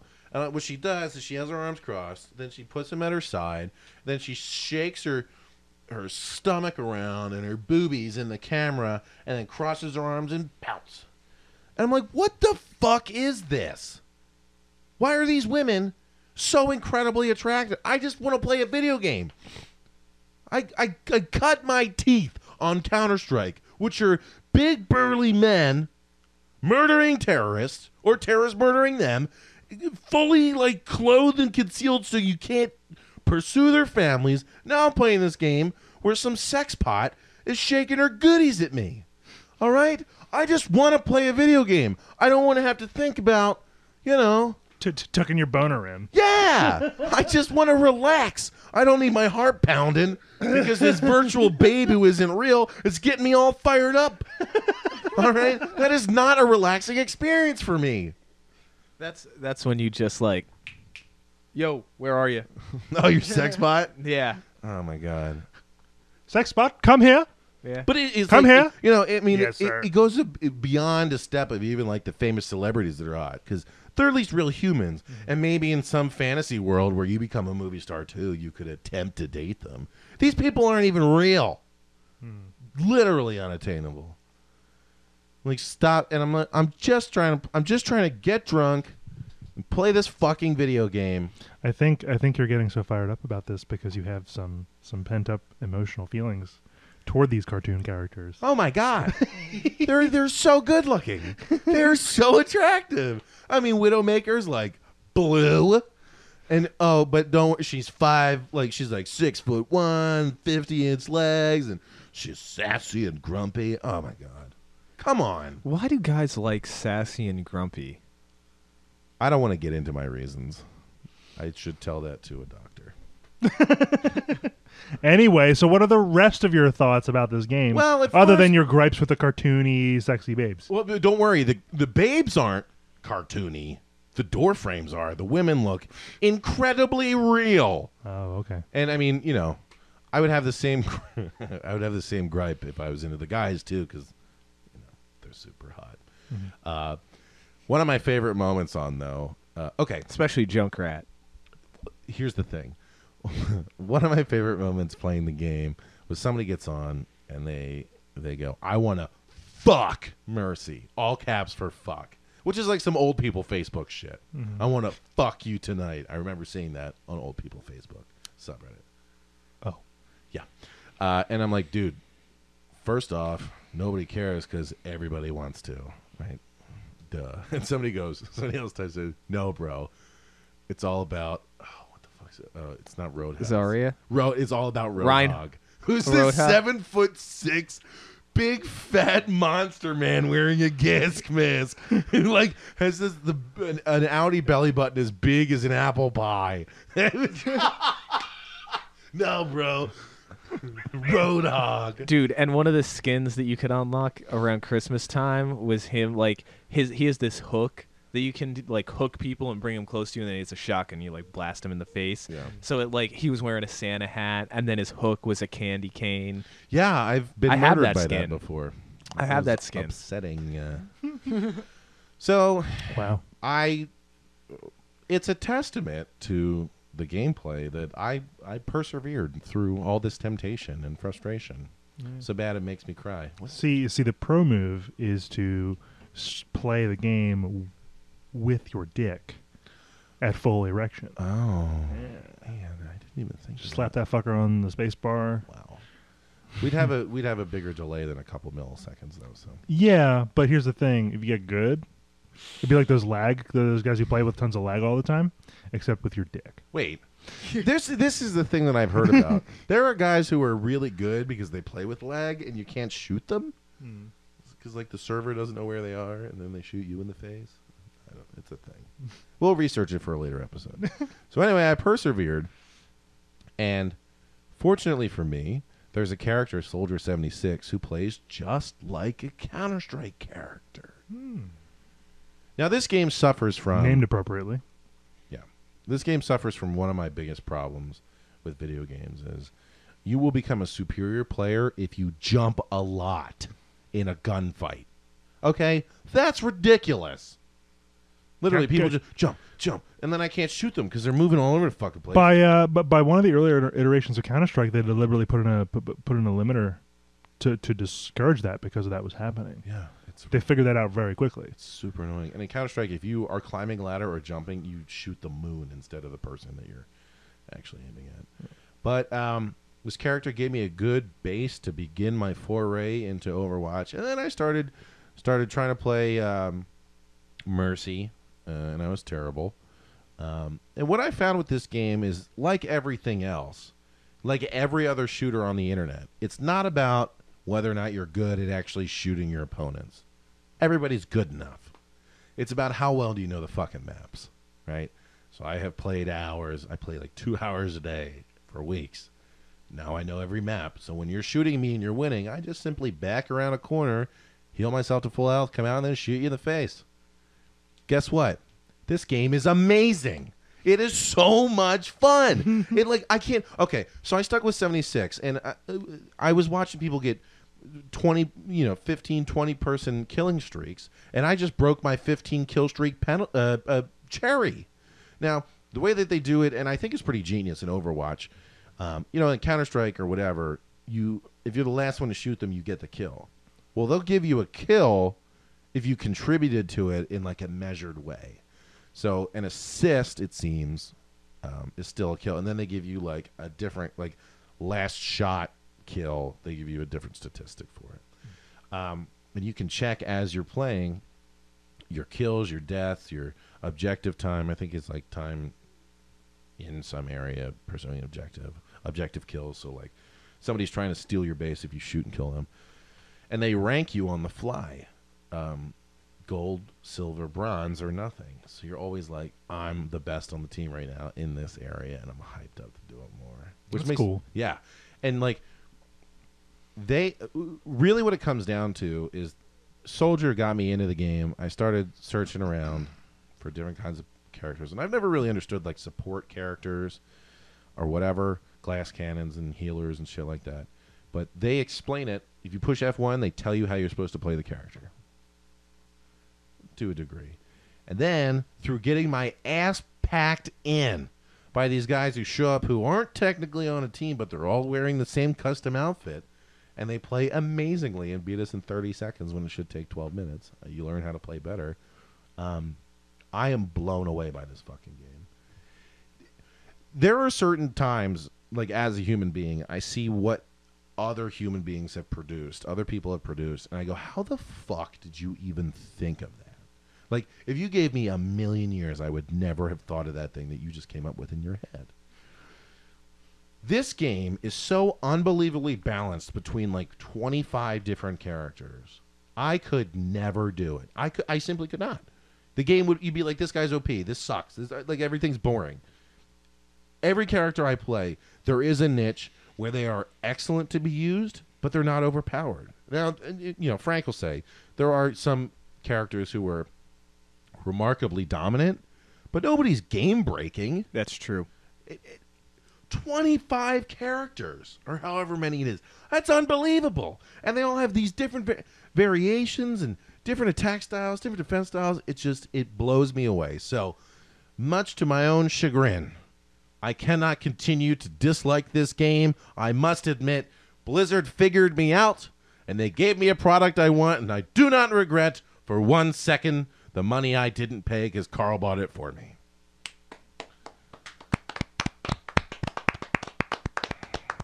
Bravo! Bravo! So does anybody else in the group have any thoughts on Overwatch? I love the game. A few of the guys that I play with are also really fucking good, and I play with them, and we have to play against other people that are really good. So, like, my learning curve was very steep for that game. Well, like, I'm pretty good at it after playing a lot with them because we always play good people, and they help me out. They're like, we're generally good enough to win, even if we're down a person. So, like, if you're there, you're just extra help and just listen to what we tell you to do, and, like, you'll actually do pretty well. No. So, I actually I started out with Roadhog and then Soldier, character-wise. I am the worst Roadhog on the planet. Dude, I thought it was the easiest. I can't walk through a door without getting murdered. And he's supposed to be a tank. Now, if you're unfamiliar with the concept of a tank, you're basically supposed to be a damage sponge. You have 3 times as much health or whatever, so I think your characters typically have like 200 health. He has 6. He has 600. And you're supposed to have a healer who just... But Roadhog can heal himself. Yeah! He just drinks his grog or whatever. Then he comes around the corner, grabs you with his hook, and shoots you in the... Fuck me! Sorry, everybody. I hit my microphone. Yeah, but apparently I'm the only tank in the world who just dies. Goes around the corner, gets shot twice in the face, dies. Yeah, I love Roadhog. So I started out with him because I do have a tendency to die a lot in shooters. So Zach, my friend, was like, dude, just play Roadhog. He's really hard to kill. That'll hopefully, Unless you're Bill. Yeah, I guess so. So I started out with him. But, I mean, by this point, I've been playing, I probably have about 50 hours into Overwatch, and I'm probably good with at least 6 or 7 characters. Like, I'm good with Roadhog, I'm good with Soldier, I'm pretty good with Hanzo, good with Reaper, McCree, Diva, Reinhardt, Reaper, and Mercy. Reaper, the biggest edgelord in modern gaming. So he's like a deer head that you would find like in the desert, right? That's his face, and he floats around. Well, he runs around wearing a cloak with a hood up. It's all black, and he carries 2 shotgun pistol things. And he goes, like when you jitter, he goes, "Death walks among you," and like he's got this power where he goes invulnerable, and then he like floats around, like Death, I guess, who floats around. And his fucking ultimate. All these characters have ultimate moves. Death Blossom. Oh, He it's just called goes Death in and Blossom. he turns around with his shotguns and fires them all off. He goes, die, die, die. I'm like, you are the cringe meister slice. Die, die, die. Ugh, give me a break. Yeah. But his thing is, he heals as he injures you, so it's pretty useful. Yeah. Now, like Soldier, my boy Soldier, I'm not a young man anymore. That's the kind of shit he says. Yeah. His ultimate is that he activates his combat visor, and you don't even have to aim. If anybody's on your screen, it just shoots at them. Yeah, so I've learned that if you get behind Reinhardt, who has a shield that you can shoot through, you just kill like 4 or 5 people at a Dude, time. speaking of Reinhardt, wait till you see this. Hold on. So also for Yes, those listeners, that do wait not till know, you see this. no, I'm talking to Bill that needs to see this. You can Google it yourself. So Overwatch has a league, a professional league, and Philadelphia, the city where we not necessarily live, but we're very close to, they have a professional Overwatch team. And for each professional Overwatch team, they released skins specifically for that team. And I just showed Bill Reinhardt's skin for the Philadelphia it's all orange. Fusion. It looks dank. Okay, so this clarifies some things. Remember when I said the other day that these people got on and they all played together wearing the same outfit? Yeah. This was the outfit. This is what they were wearing. Yep. So you were playing against a pro team. Yeah, I feel a little better about getting wrecked. It was fucking brutal, dude. I almost uninstalled. But secondarily, why the fuck was I, a 3-week noob, playing a pro team? Yeah, that's really strange. I mean, maybe it wasn't Now they're the gonna- pro because team. God has forsaken you. Well, since we have so many listeners, they're clearly going to hear this and be like, actually, that was people imitating us. Whatever. Yeah, that probably was the case. Yeah, they were pre-made. Apparently that's a thing, pre-made, like a squad you get together before. So Reinhardt is this big German fella who he's like a suit of armor, and he rams in. He's got a ton of health. He's a tank, but he can hold up a shield that can take like 1,600 damage, and it only recharges when you put it down. So what did this squad do? They were running around behind his shield that their team can shoot through, and then Reinhardt would drop his shield, use his other attack, and during the course of that attack, his shield would regenerate, and then he would just put it right back up. And I was like, oh, I guess this is how I get bodied. I think I got killed 15 times with that. Jesus. Dude. Yeah, that's one of the things, like, all the abilities can work so well together that you can set up, like, plays. You know what I mean? Yeah. And that's Like the you thing. do I that. was like saying to Carl, I'm like, I got to start watching YouTube videos on how the fuck to play this, because like I have lamented before that I don't like learning game breaking mechanics. You know what I mean? Like there's ways that you can play Super Smash Brothers Melee that the creators never intended, but then you're like super nice with it, right? And I would like to get as good as I can organically, but that time has come and passed. I need to study. I need to study my plays now. Dude, it's like, not to get off topic with Overwatch, but Halo 5 is also an incredibly well-balanced game that Microsoft Studios, like a bunch of former Bungie people, I guess, are there working on Halo 5. And like with the multiplayer and some of the game types that they have out there, it's just so much fun. And it's so ridiculous. Like they have one where, you know how they have like those skulls in Halo? Like that's the oddball also in multiplayer. So there's one where everybody only has gravity hammers, and there's an oddball, the skull, in the center of the map, and it's like you're trying to get that oddball into your opponent's goal. So it's like soccer or basketball with gravity hammers and fucking, Space Marines. That's awesome. And it's like the one time, so me and my friends were playing this, and we like ran a legit like screenplay where like me and the other guy rushed up to the oddball, and you can throw the oddball like a grenade. And we had the other two run up the side, come around, and then like my teammate basically ran in and like threw a bunch of grenades, and then like held everybody off to get enough time for me to get the oddball, drop back like 20 feet, and then fucking Hail Mary it down to the other side where the other guy was waiting for it, catches it, and runs in. That's awesome. That's sweet. Like, how do you beat that? That's like not even like a competitive game, but it's just like, that is fun. Yeah, and you know what? That's the thing. Like, half the magic of that kind of thing happening is that you and your friends thought of it. You know what I mean? It came out of nowhere. Mm-hmm. And that's sort of what I worry about when I'm like, I need to research it, how to be good at this game. Because somebody else is telling me, you know what I mean? It's losing that magic. I'm like, all right, let me play by numbers. But that's old style thinking. It's wrong. I'm wrong. Yeah, that's one of the things. Overwatch, because it's not just a pure like team deathmatch shooter, you have a ton of fun just like finding new ways to play those objectives, messing around with different character combinations. Team comp is what they say is, team composition. Yeah, right? Team composition. Yeah, so you need to have like certain types of characters to be really successful. And honestly, so there's 6 players at any given time. The thing that I've really found works at my level of play is 2 tanks, 2 healers, and usually one healer is like an aggressive healer, like Moira probably. Well, you mean like aggressive yeah, healing, like heals a lot. Zenyatta? So it's like it'll be like Lucio? me playing as a Mercy, and then somebody else picks up a Moira, and Moira is more of an attack-oriented healer, so she can heal her teammates, but she can also fuck the other team up.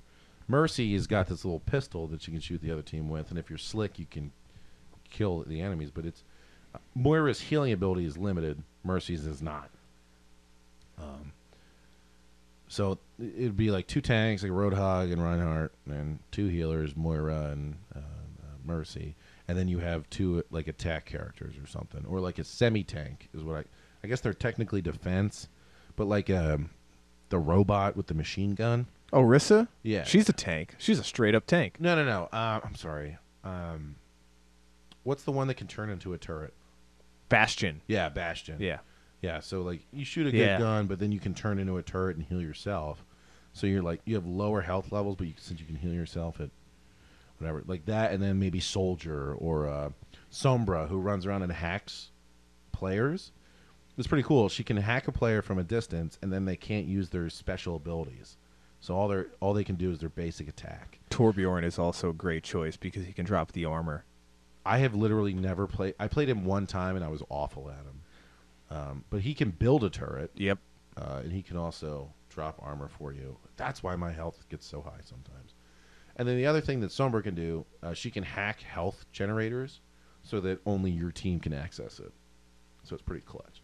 So there's like so much planning you could do. Now, if you could play 20 players at a time, I think it would actually be easier to plan, but it's only 6, so you really have to worry, like Frank said, team comp. And like certain characters are really vulnerable to other like certain characters.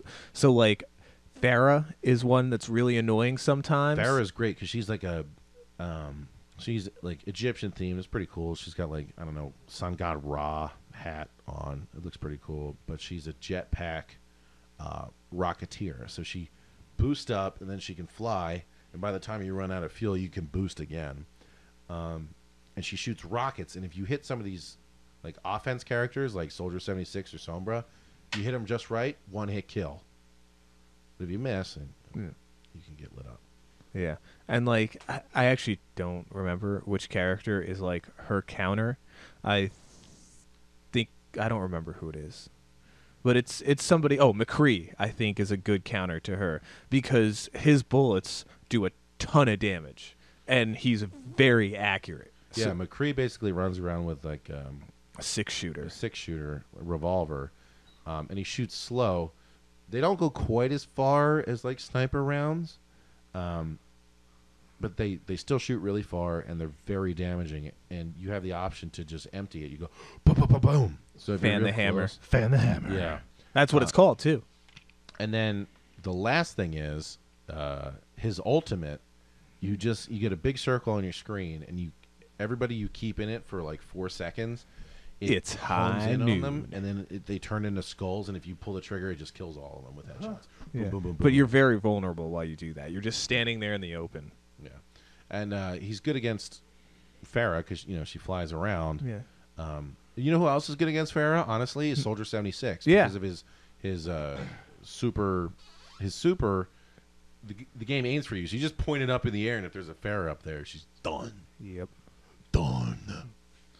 But yeah, like that's one. And like Genji is really annoying. He's the samurai who can like bounce around all the walls, and he has this attack where like because everybody is obsessed with Japan and apparently samurais are like the ultimate warriors. He just like moves his samurai sword really fast and deflects any attack. That It you makes throw me at him. so angry. Any projectile that you can hit him with, he can deflect. Not only deflect it, back at you. I shot rockets at this son of a bitch, and he sent them back to me. Rockets would explode.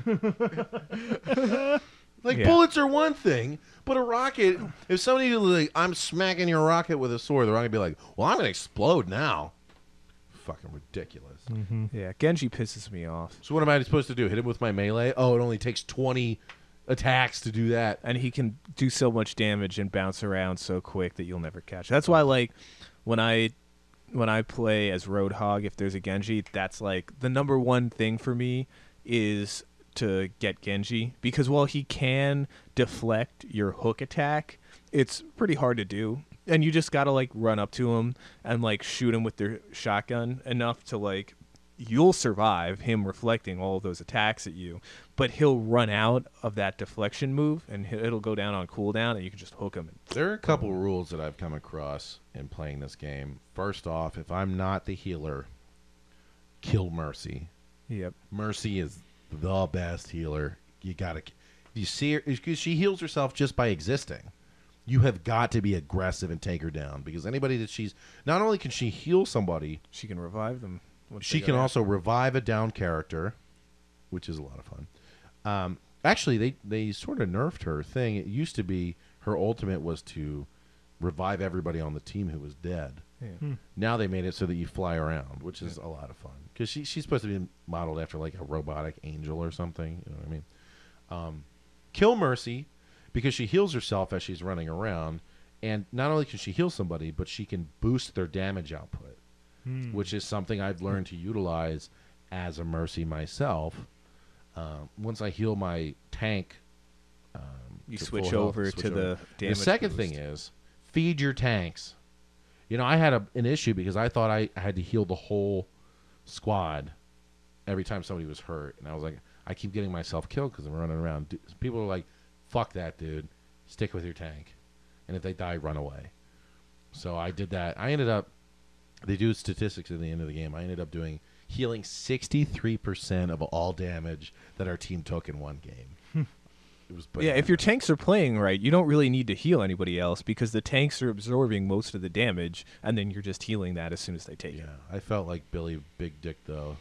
63%. Dude, 2 out of every 3 hits. The one guy that I play with is incredible at Lucio, who's like a skater, healer, Jamaican dude. Yeah.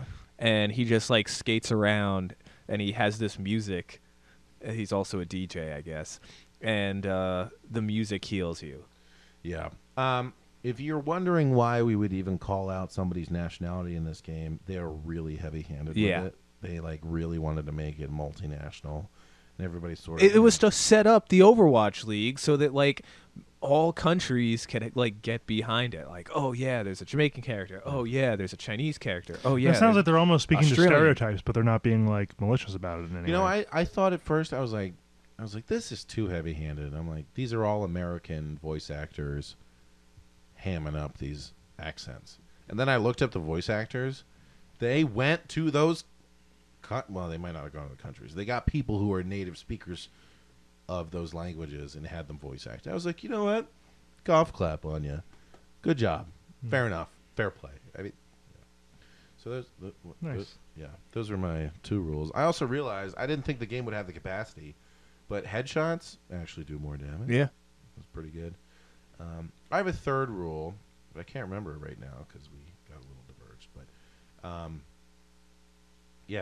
Frank, do you have anything else you want to mention about Overwatch? Because I am ready to start a related topic. I was playing one game with this guy who, after you're killed in Overwatch, it shows you the player who killed you, which is annoying sometimes because I get it. I died. Just let me respawn. He was a little too quick to focus on people's heads, even sort of through walls. And I said, I wonder if this guy's got the aimbots going on. So, I wonder, modern games seem to handle it well, but Frank, have you experienced any sort of online multiplayer cheating?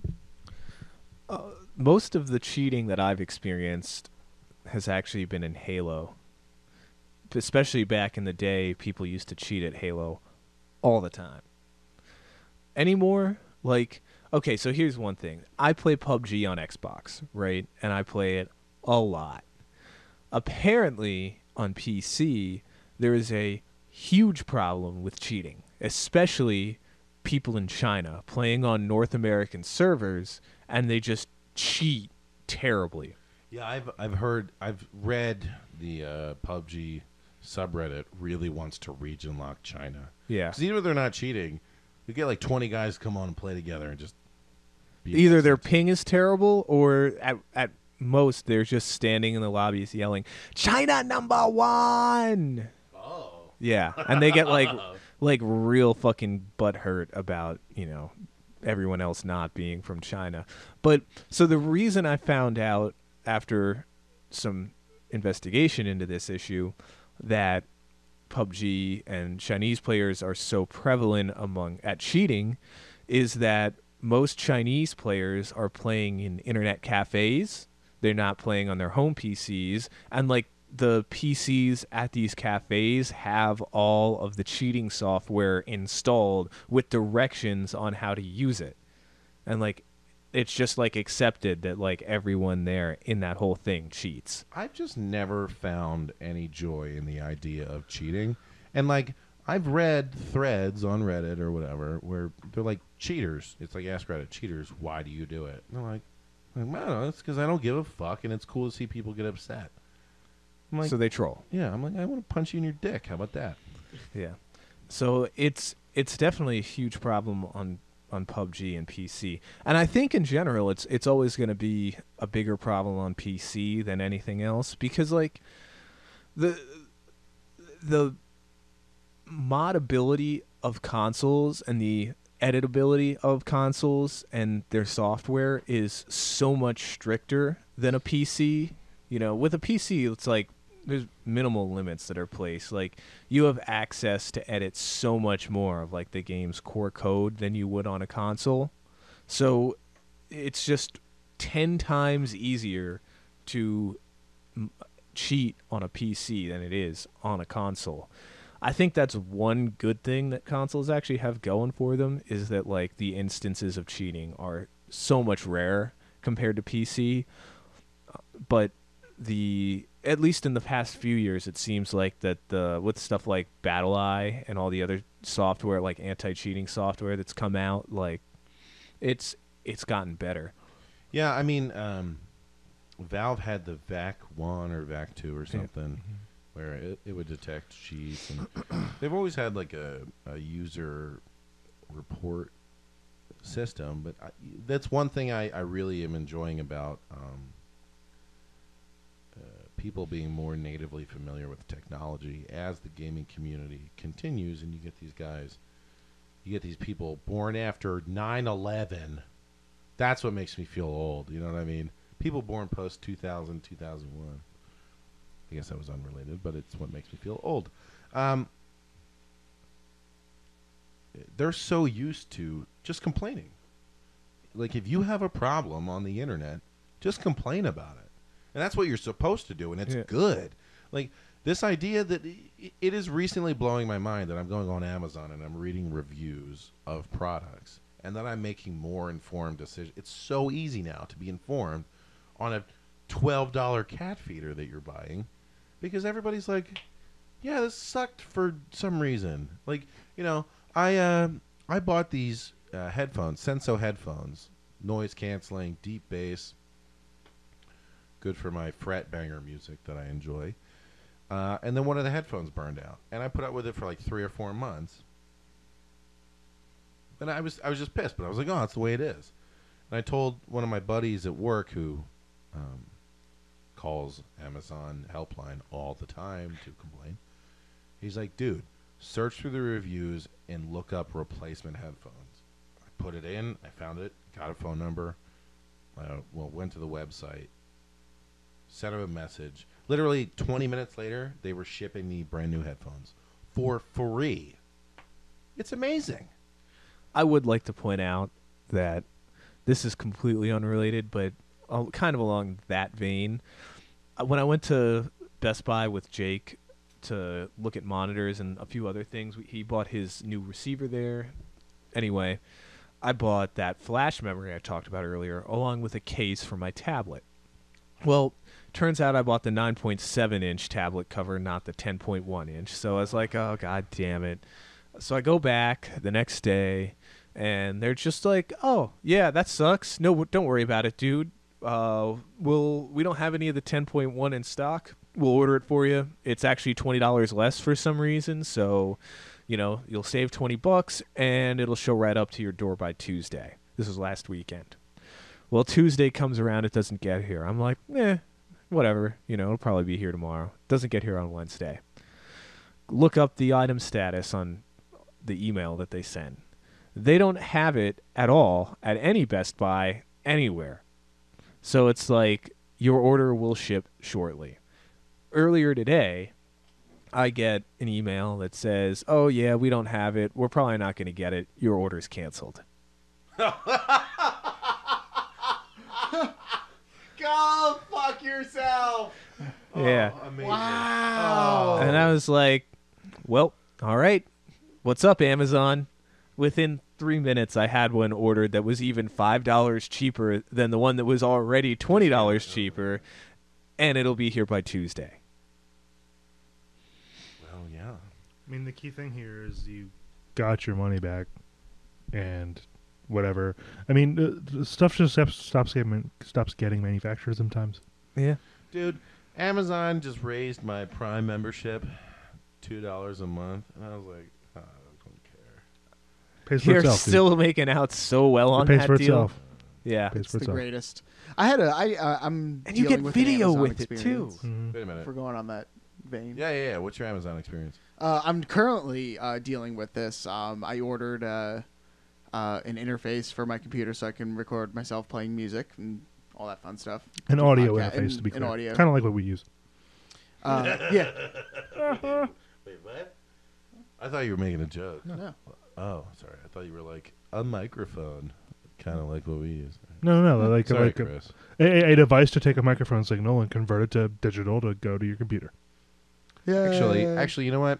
If people are listening and they're interested, what do we use? Do you know what we use? I don't know the model numbers off the top of my head, but we have an interface, a mixing board, and Ableton Live. All right. Well, what did you get, Chris?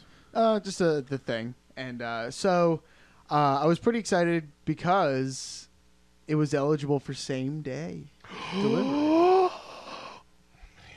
Do they send a drone to your house? No, I didn't get a drone, and so it was guaranteed by 9 p.m. yesterday. At around 5 o'clock, I tracked the package, and it said that it was unable to be delivered. Amazon, all of a sudden it was an issue. Like they always drop it at my door in my apartment building, no problem. That's weird. So then I call customer service last night, and they're like, "Oh, okay, yeah, they'll make an attempt tomorrow." Meaning today. And then there was like nothing updated in terms of tracking of the package. So I call again, and they're like, "Oh, they actually lost it." So they apparently are replacing it, and I should have it same day today. You know, But we'll see. But like I got an email as well saying that if they don't receive the other one within 30 days, they're charging me for that one too. But I just what? yeah. But I think I realized the second order came up to $0, so I don't think they even like charged me. They just like left it, and they're just sending me another one. I think what I'm hoping happens. So it's probably just a miscommunication based on how their systems work. I think sending as someone who notifications. works in a call center and like sends these types of emails all the time, it was probably just like the generic message on that they just get on everything. So All right, I'm going to be real with you. Still freaks me out, though. Amazon is trying to roll out its own delivery they sort of are. service. It's a little rough, which I don't blame them, because being a new entry into that market, I have delivered for another delivery company. It's a fucking shit show. Like, there are conveyor belts that I have literally picked up a package that was like a TV or something, and I hear the glass tinkling on the inside. And I go, I'm not going to deliver this. So we have to make a report, and they're like, did you break it? I go, no. And they're like, all right, we'll just say it was broken somewhere in transit. But then the customer's like, where's my shit? I'm like, dude, I don't know. They threw it on the conveyor belt. It got smashed by a dumbbell. It's a mess. It's like, ugh, it's crazy.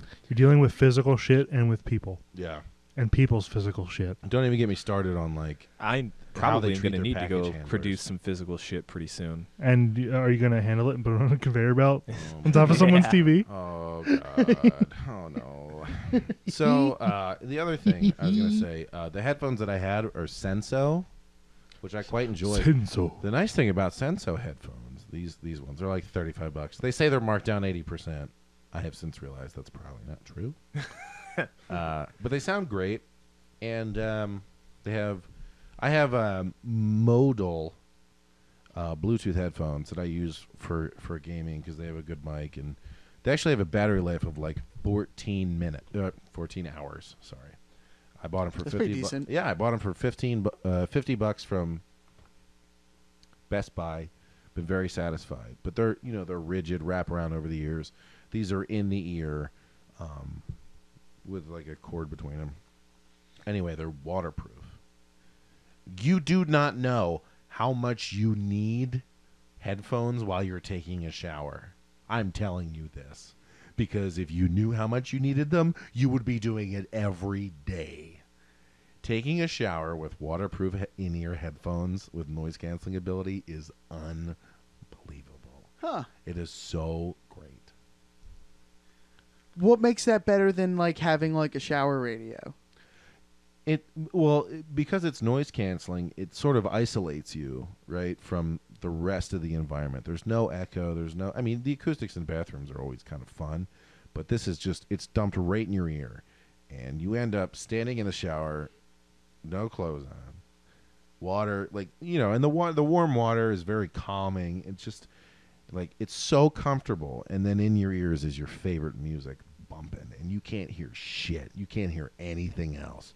Even the psycho murderer coming in your house, you can't hear it, and you're just like, you close your eyes. It's bliss. Yeah, you're just you're like, this is modern day comfort.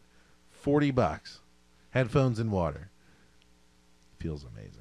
I highly I'm into recommend that. I'm really impressed with the headset I ordered. Yeah, what did you get? You've been wearing it over there, and this is your first podcast where you can actually hear yourself talk. Yep, and it took it actually didn't take too much to get used to once I adjusted the volume Is there a right. delay? No, Oh, okay. it's just weird to hear yourself talk while you're talking. But I also got used to it because one of my friends plays that I play PUBG with. He uses his Kinect to talk, and there's always an echo. So I just got used to the echo. On a semi-related note, Mike Rowe from Dirty Jobs. I mean, I'm gonna say it. He's a really handsome guy. Him and he's like the blue collar. Fuck, who's the guy from Mad Men? I didn't watch Mad Men. Fuck, God, Mike. That's not Ham. John Hamm? John Hamm. That's a name. John Hamm. Yeah, I'm pushing for him to be Batman. I don't give a shit if he's too old. The guy's got the jaw of a Greek statue. Anyway, Mike Rowe. Turns out he's not only a nice guy, consummate professional when it comes to voice work. And he does, like, if you watch behind the scenes stuff, he's like obsessing over how he sounds in front of the camera for Dirty Jobs, which is a great series. So I was like, oh, I kind of respect him a lot more because, I mean, I knew he was a cool dude, but he really cares about the product he puts out. Well, he demonstrated this one time, this thing that they do in the industry where they're like, we need a quick voiceover of this dialogue. Somebody else said it. We need you to read it in your voice. So what they do is they give him headphones and they pump into his ears like the dialogue they need. And while he's listening to the person talk, he's then saying it in his own voice with his own inflection. It's so bananas. He's like, it'd be like, hey, this is such and such from Deadliest Catch. We can't wait for to have a good show. But like while he's hearing it, and then a half a second later he's saying it. He's echoing what. I don't think my brain could do it. I don't think I'd be able to do that. No, It would take a lot of practice. it's too much. But anyway, $26, I think it was. I'm really glad I didn't buy. When I bought my TV and my Xbox One X, I saw they had like Xbox branded headphones. And I was like, oh, I could probably buy those. And they were like $80 or $90 or something like that. And I was like, no, I'll just wait. I'll do a little research and like buy a decent pair. So I'm like doing some research and I'm just like, gaming headphones on Amazon. And I'm looking through and there's like dozens, like 200 of these different things all around the price point of like $25 to $40. And I like just go through all of them and I'm just reading the reviews and pretty much all of them have good reviews. And I'm like, all right, half of these are probably fake, but like whatever. We'll look at some of these a little deeper. So I narrowed it down to a couple and I found this pair and they, show up in like 2 days and I bust them out. And for like $26, the sound is awesome. The microphone's pretty good. If you plug it in, it has a little USB plug to light up the sides. It gets some cool lights. I normally don't do that, but whatever. Why not? Yeah. I mean, it's fun. And like, it's the directional sound is perfect. Really? Yeah. It's for $26. Like if I'm like when I'm playing PUBG, I'll hear footsteps, right? And I'll hear them clear as day. And it's not like I have the volume turned up all the way, but I'll hear these footsteps and it'll sound like it's to my 3 o'clock or 2 o'clock. And I'll like turn and there's a person over there, and like I'll be able to follow like a car driving across from like left to right and I'll hear it on the left-hand side and I'll watch it go across the screen and then it'll sound like it's directly in front of me and it'll keep going and it'll sound like it's going off in the distance to the right. Yeah, whereas my headphones, I can tell if it's on my right or my left or somewhere in the middle. Yeah. I don't get that nice transition. That's pretty cool. Yeah. Dude, the acoustic capabilities that you can get nowadays for $20-some are pretty impressive. I mean, I probably could have splurged and spent $80 and got a wireless version, but I actually already have a pair of wireless over-ear headphones, which are not great, but they do the job, and they were only $40. And the sound, it's crystal clear. They just don't get as loud as I would want them to.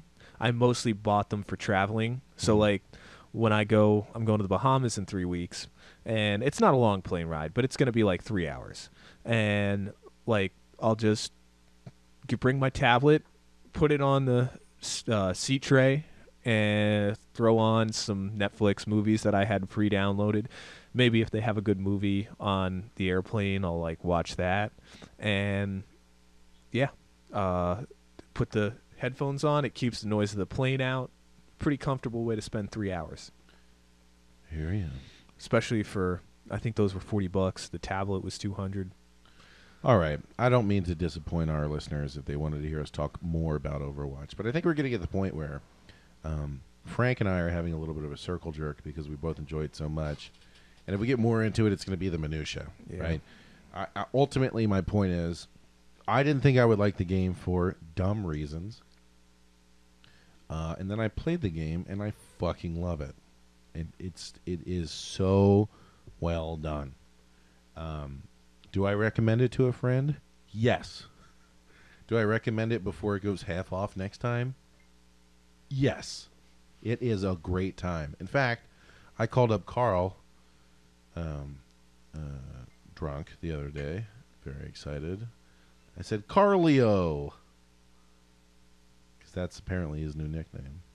I said, let's get all our friends together and play it in the same building. And he was all about it. So, I didn't realize, what was I saying? I didn't realize that it still mattered if you were playing with your friends. And it does. And it looks like it still matters if you're having a little bit of a LAN party. And it's going to be way easier now, right? Because we can all just be on the wireless router. So, I do recommend it to a friend. I don't know if you guys remember, but this podcast is done out of Westchester, which means those of us who are football fans, except for Chris, he's from faraway land of Long Island or something. Virginia, right? Is that it? We're Birds fans. Fly, Eagles, fly on the road to victory. Fly, Eagles, fly. Score a touchdown, 1, 2, 3. Hit 'em low, hit 'em high, and we'll watch our Eagles fly. Fly, Eagles, fly on the road to victory. 2, Everybody. 3, 4. EAGLES, Eagles. Wow, Jake, you really did not jump in on that. Did you think I was going to? I had hoped.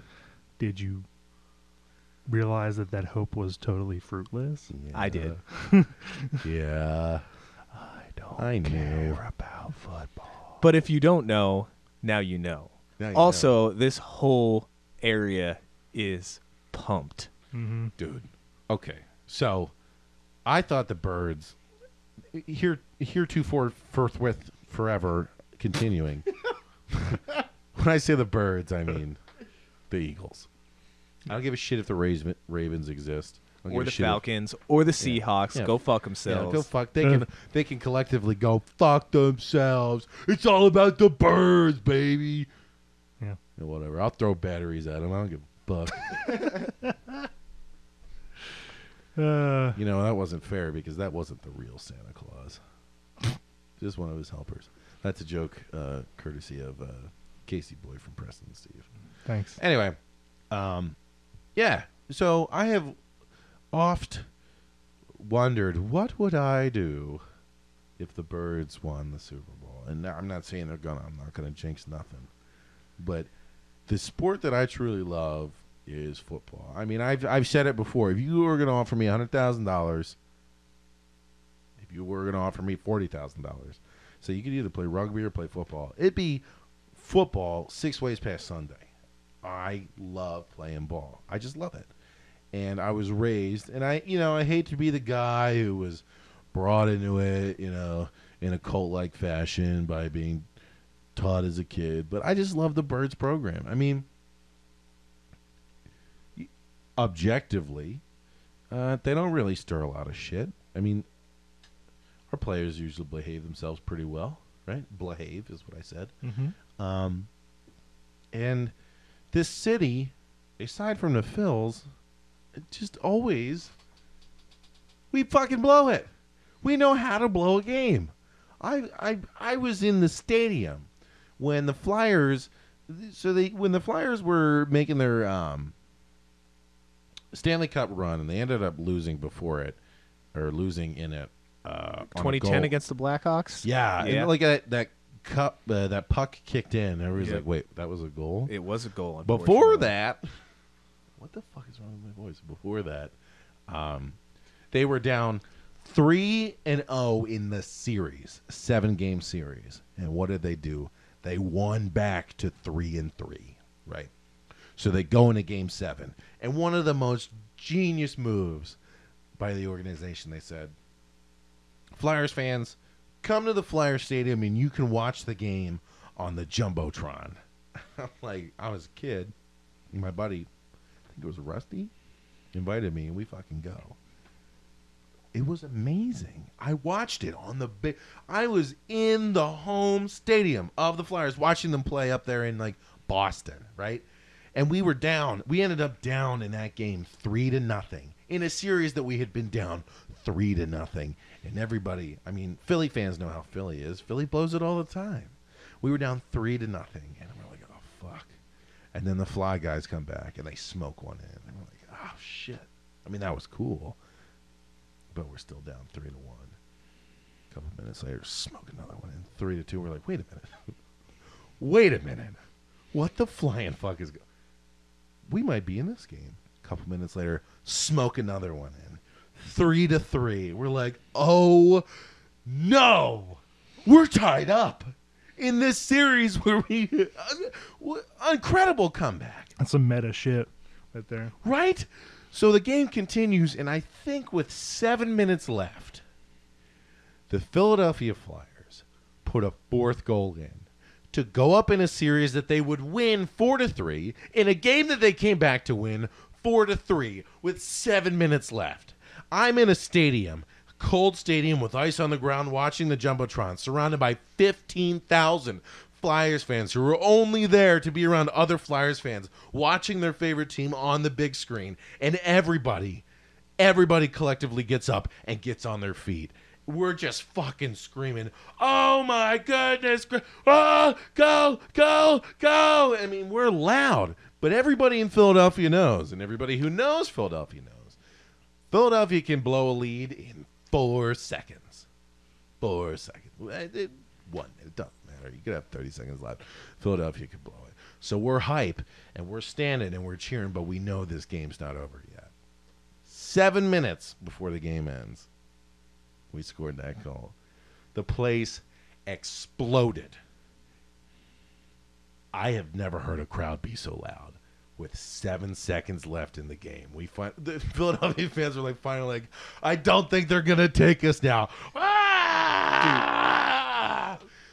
It was singularly the greatest sports experience I've ever had in my life. I am not a big hockey fan, but I'm a sports fan. You know, I love it. I love people getting hyped together.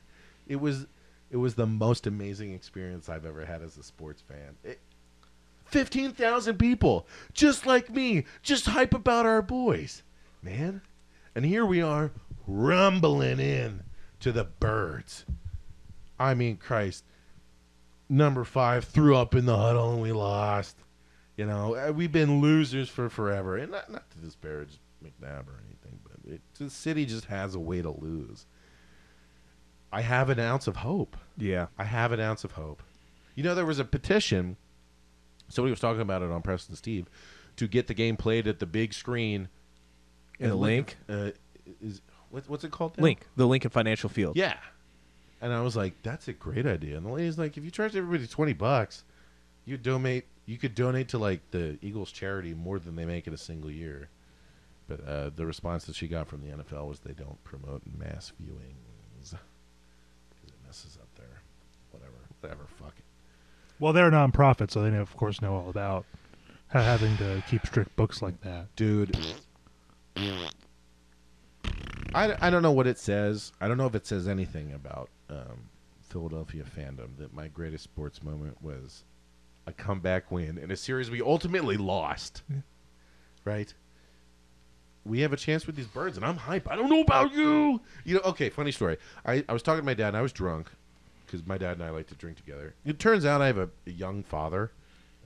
He's only 23 years older than me, which is super hype because we get to bro out, right? It's not like he's like 80. He can hang tough.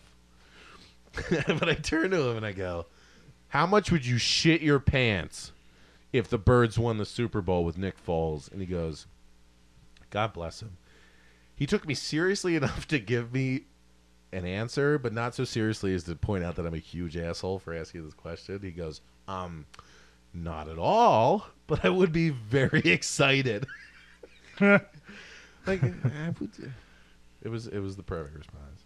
I don't know. I think the perfect response would have been, well, I would certainly have to change them. Yeah, dude. I keep thinking, you know, Frank and I were talking about this earlier. Like, I don't think this is the best Eagles team we've ever had. I certainly don't. I think they're just better than everybody else in the league. I wouldn't put these guys up against some teams from 5 or 10 years ago and expect them to win. But holy shit, they just look like they're having so much fun. They get the job done every week. Unbelievably. Yeah. Right? It's They're just like whoever they're needs fucking to in make the a end play. zone, having their group celebrations, and they're intercepting passes for some reason. Like what? Yeah. To give the audience some perspective, right? Last week, going into the half, I think the Eagles were up, by 24 points going into the half? Yeah. Because they won by 31. I think they only scored 1 touchdown in the second half. Dude, the Birds are a second half team anyway, so that I shit my pants. How do the Birds go up in the first half? Never do it. I was like, going into halftime, I was not counting it. I was just like, all right, we got a lead. Got to keep it. Yeah. Dude, Every other person on the planet. I was like, I'm not sure that we're going to win, even though we're up 3 touchdowns, so you never know. And we get the ball back. Oh, my God. And I was just sitting there like any other franchise probably in the NFL, except maybe the Browns, because the Browns. But like most other franchises in the NFL would sit there saying, like, we got a 3 touchdown lead going into halftime. This is wrapped up. Yeah. And like I was just sitting there like, all right, let's see how this rolls. We do not have that privilege in Philadelphia. Apparently they don't in Atlanta It either. is a after last fucking year. art form. Well, that was like one time, right? Yeah. It is But an that art was the form on only how- time that it mattered. It is an art form in Philadelphia on how to blow a lead. It is, and no wonder we're all so angry, right? I mean, we're friendlier than... Listen, I remember when the 76ers, dope-ass name, get at me, bro, when the 76ers were playing the Los Angeles Lakers for the NBA championship. 01? Or Shaq 04? and Kobe. And we had the answer, 01. a.k.a. Allen Iverson. I tried to like talk shit on that whole era. I was like, yeah, he was the answer to a question that we never asked. And my buddy goes, fuck you, dude. We were all about Iverson. We all caught an answer. I was like, you're right. I'm trying to be a smart ass.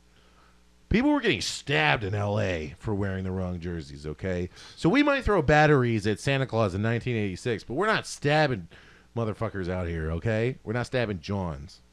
If anything, there's a revival in the greased pole climbing competition here in Philly. Yeah. Grease my pole, baby. I'll grease it up. Greased pole okay. foals. So I don't know, we're all... They're called the Crisco Police, by the way. Crisco cops. Crisco cops. Crisco Cops. We've had some chit-chat about cryptocurrency before. Well, there's this thing called Slack, which is like a message board that you can enter. I'm not on it. I talked to guys I work with about it. Sounds like you're slacking. Yeah. So they He's not slacking.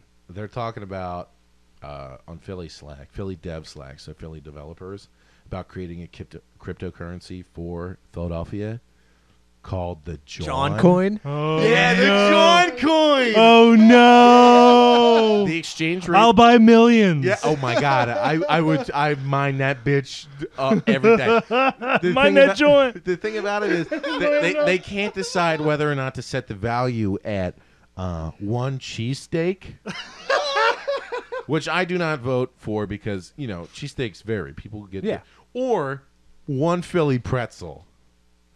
I think that is the best exchange rate. Wait, so $1? How much is a Philly pretzel? I don't know. It's like $1 a pop, ain't they? Yeah, all right, then perfect, right? Yeah. And then you can literally say, yo, send me that John. And instead of it being... Send you literal Jones. Yeah, you can send me literal John. J-A-W-N, John. Okay, so I had to explain... John coin. John coin. John coin. Oh, my God. I had to explain to Genevieve the other day how you use John. Mm-hmm. And I'm like... It's thing. Yeah, well, I was like, it's basically a noun. Mm-hmm. Except when you're talking about people, then it's feminine, right? Like, I would never... Well, I don't use John I've never addressed a person as John. when I was in high school, that bull was big. Yo, this bull, that bull, whatever. The bull Shandeezy, whatever. Sure. But Johns were always like girls, right? So you'd be like, yo, this John's coming over. But when you were talking about things, it was just any sort of thing. I've only ever used it as She things. could never.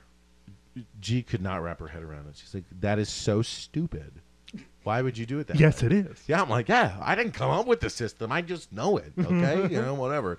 I'd be like, yo, I hate to play. I hate this the game. bull over here doesn't understand fucking Johns and stuff. And she goes, how do you spell bull? I'm like, B-O-L. She's like, what? Yeah. Bull hasn't stuck around like John has. No. Oh, my God. We're going full Philly cheesesteak over here. Yeah, we should. Well, soon. All we got to do is talk about. We got to talk about the birds for 5 more minutes because all I'm saying, I'm not going to say we're going to win. I would never jinx my birds like that, But I don't know. Tom Brady's getting kind of old. I mean, The old goat. yeah. What's that fucker? Gronkowski. I don't know. He's not doing the best he's ever done. There's no Edelman. It just, I mean, What you all are missing is Bill's face. yeah, I think they can hear it because I'm shrugging my shoulders so high up that They're above your ears. It's eating my mouth. I literally cannot even get them that high. Okay, you want to know the one moment? Because I'm a Philly fan. I know we could lose the easiest win. Yeah. The one thing that really made me believe that we might win was after Minnesota got sat down. Let's be real. I mean, come on. Come on. Sure. I didn't. 3.5 point favorites, Minnesota was. We only won by Philadelphia, 30. I don't know. Doug Peterson 31. went up. Doug Peterson came out of the steam room same time as Nick Foles. Oh, hey, Nick Foles. I guess we should have a conversation. He said, what kind of offense are you comfortable running? And Nick Foles thought, he said, I can run 6-yard in routes. And Peterson said, all right, I've run 1,000 of those. 6 yards up, in, boom, completion. We won. And every once in a while, he sneaks a long ball in there. I just. And by the way, who refereed that game? I don't remember. Pythons himself, Ed Hockley. Oh, he did. Yeah. He did. Yeah, but I forgot about that because he was wearing like 5 layered shirts. Yeah. So you couldn't see the guns. If you haven't watched a video on Ed Hockley and how jacked he is. Dude's like 70, isn't he? Well, I mean, 10 years ago, he's a lot bigger. Yeah. But yeah, he's old now, but he's still pretty hefty. Somebody like it might have been CBS or something, professionally made a video about, I want to be Ed Hockley. And they had like voice captures of players like 20 minutes a day, 3 days a week. Hit that Bowflex. Have a body by Hockley. And they're just like, and they call a penalty. He's like, God damn, I'm not going to argue with that guy. You see the size of his fucking arms? It's the best. Ed Hockley's not my favorite ref, but he's definitely my favorite biceps, right? So after the game, this dare I say jabroni. I mean, on resume, that's not fair to Foles. Foles he's got a high quarterback rating. He did the team well. We traded him away, then we got him back. Wow, Foles, you've been good to us. I mean, we got you on the squad. Nick Foles is older. And he's watching this young and upcoming quarterback just run the league. In this year, these Eagles, how are they so good? The rest of the league must be falling apart. I don't know. And then Carson Wentz goes down. Boom. Busts his ACL. And Nick Foles gets called up to bat. And he wins like 3 games, right? Yeah, he finished the game out against the Rams. He beat the Raiders. He beat the Giants. And then they lost to the Cowboys because they barely played. Yeah, well, that doesn't really count. So this motherfucker, after he beats the Minnesota Vikings in the games, the Vikings were favorites by 3.5 points. The camera zooms in on his face, and it's looking at him up, and this is when I thought we might win the Super Bowl. He wasn't fist pumping. He wasn't sure of himself. His eyes were 1,000-yard stare. He's standing up erect, mouth slightly agape, and he's shaking his head like, I cannot believe I'm here. This backup quarterback has taken a winning team on his shoulders and is now going to be throwing pigskins. He could win the Super Bowl Against Tom Brady. against Tom Brady. I mean, the GOAT, the greatest of all time, the dynasty, the cheatingest team in the NFL. Oops, sorry, Patriots fans. No, No, you're not. if you, I'm not sorry. Whatever. Fuck them. Our one Patriot fan that doesn't exist. Whatever. No, but this fucking guy. If you asked him 6 months ago, do you think you'll ever play in the Super Bowl? He would say no, not in a million fucking years. And I got to see that emotion on his face. This guy realizes, I don't want to say privilege, just the happy circumstance where he could be Philadelphia's hero and how unlikely it's been. And I believe that with that mindset, he could be our man. Dude, he was almost about to retire. But after last year, he was on the Chiefs as their backup quarterback, and then I don't remember what happened, but I guess he got cut or his contract was up and they didn't re-sign him, and he was probably going to retire. And he got the call from the Eagles hey, we want you back, back up Carson Wentz. And he was not sure he was going to do it. He was I was kind of thinking about retiring, but you know what? I'll go play on the Eagles. I love Philly. He loved it here. He loved his time here. And goddamn, what a decision. Yo, he could be in the Hall of Fame twice. If he God wins. bless Nick Foles and God bless America. If Birds win the Super Bowl, they're totally making a fucking movie. We're absolutely getting a movie. If the Birds win, I'm just going to cry a lot. It'd 100% be a Disney movie too. Oh yeah, Miracle on Ice, but also 90% of the reason it would be a Disney movie is because Disney now owns ESPN. So yeah. But yeah, I think there's a good chance they would make it. It might not come out soon. It might take a couple of years. Yeah. If you're one of the elite still listening to this program, you are hearing one of the rarest audio sounds that you could ever hope to absorb in your ears. A positive Philadelphia Eagles fan. Hopeful Philadelphia fan. I'm pretty sure, and you guys may have seen the map of it. Pretty much everywhere in the country except for New England and a little dot on Dallas, Texas, is rooting for the Eagles to win. Everybody wants the Patriots to lose because it's the evil To empire. the Eagles. I asked my dad one time, I was like, why do we hate Dallas so much? He goes, they claim to be America's team. How much of a son of a bitch do you have to be to make that claim? I was like, good point. Yeah. Who's America's team next week? Who's rooting for the Eagles? Everybody! And Oh, man. that's the thing. Before Spygate and all the terrible things about the Patriots, and they became the fucking juggernaut that everybody hates because they just can't stop winning. If anybody was America's team before, before let's say 2010, it would have been the Patriots. Oh, yeah. Because one, their name is the fucking Patriots. Yeah. And two, at the time, Tom Brady was still likable and really good and probably the best of all time, but not just douchey about it. And now it's tough to justify anybody being America's team. If anybody right now, I'd probably peg it on the Steelers. Listen, I tried to be a Steelers fan for a while, but they were too hot about those 6 rings thing. You know what I mean? I was trying to be pro-Pennsylvania because I love Pennsylvania. I'm pretty unabashed about that. Yo, Pennsylvania's on a hot streak. What's up? We got 6-packs. We got medical marijuana. And guess what else we got? Constitutionally struck down gerrymandered districts. Yeah, That's we did what's get up! that. Pennsylvania. Are we finally figuring it out? Yeah. Pennsylvania, she moves slow, but she's a tough old bird. Here we go.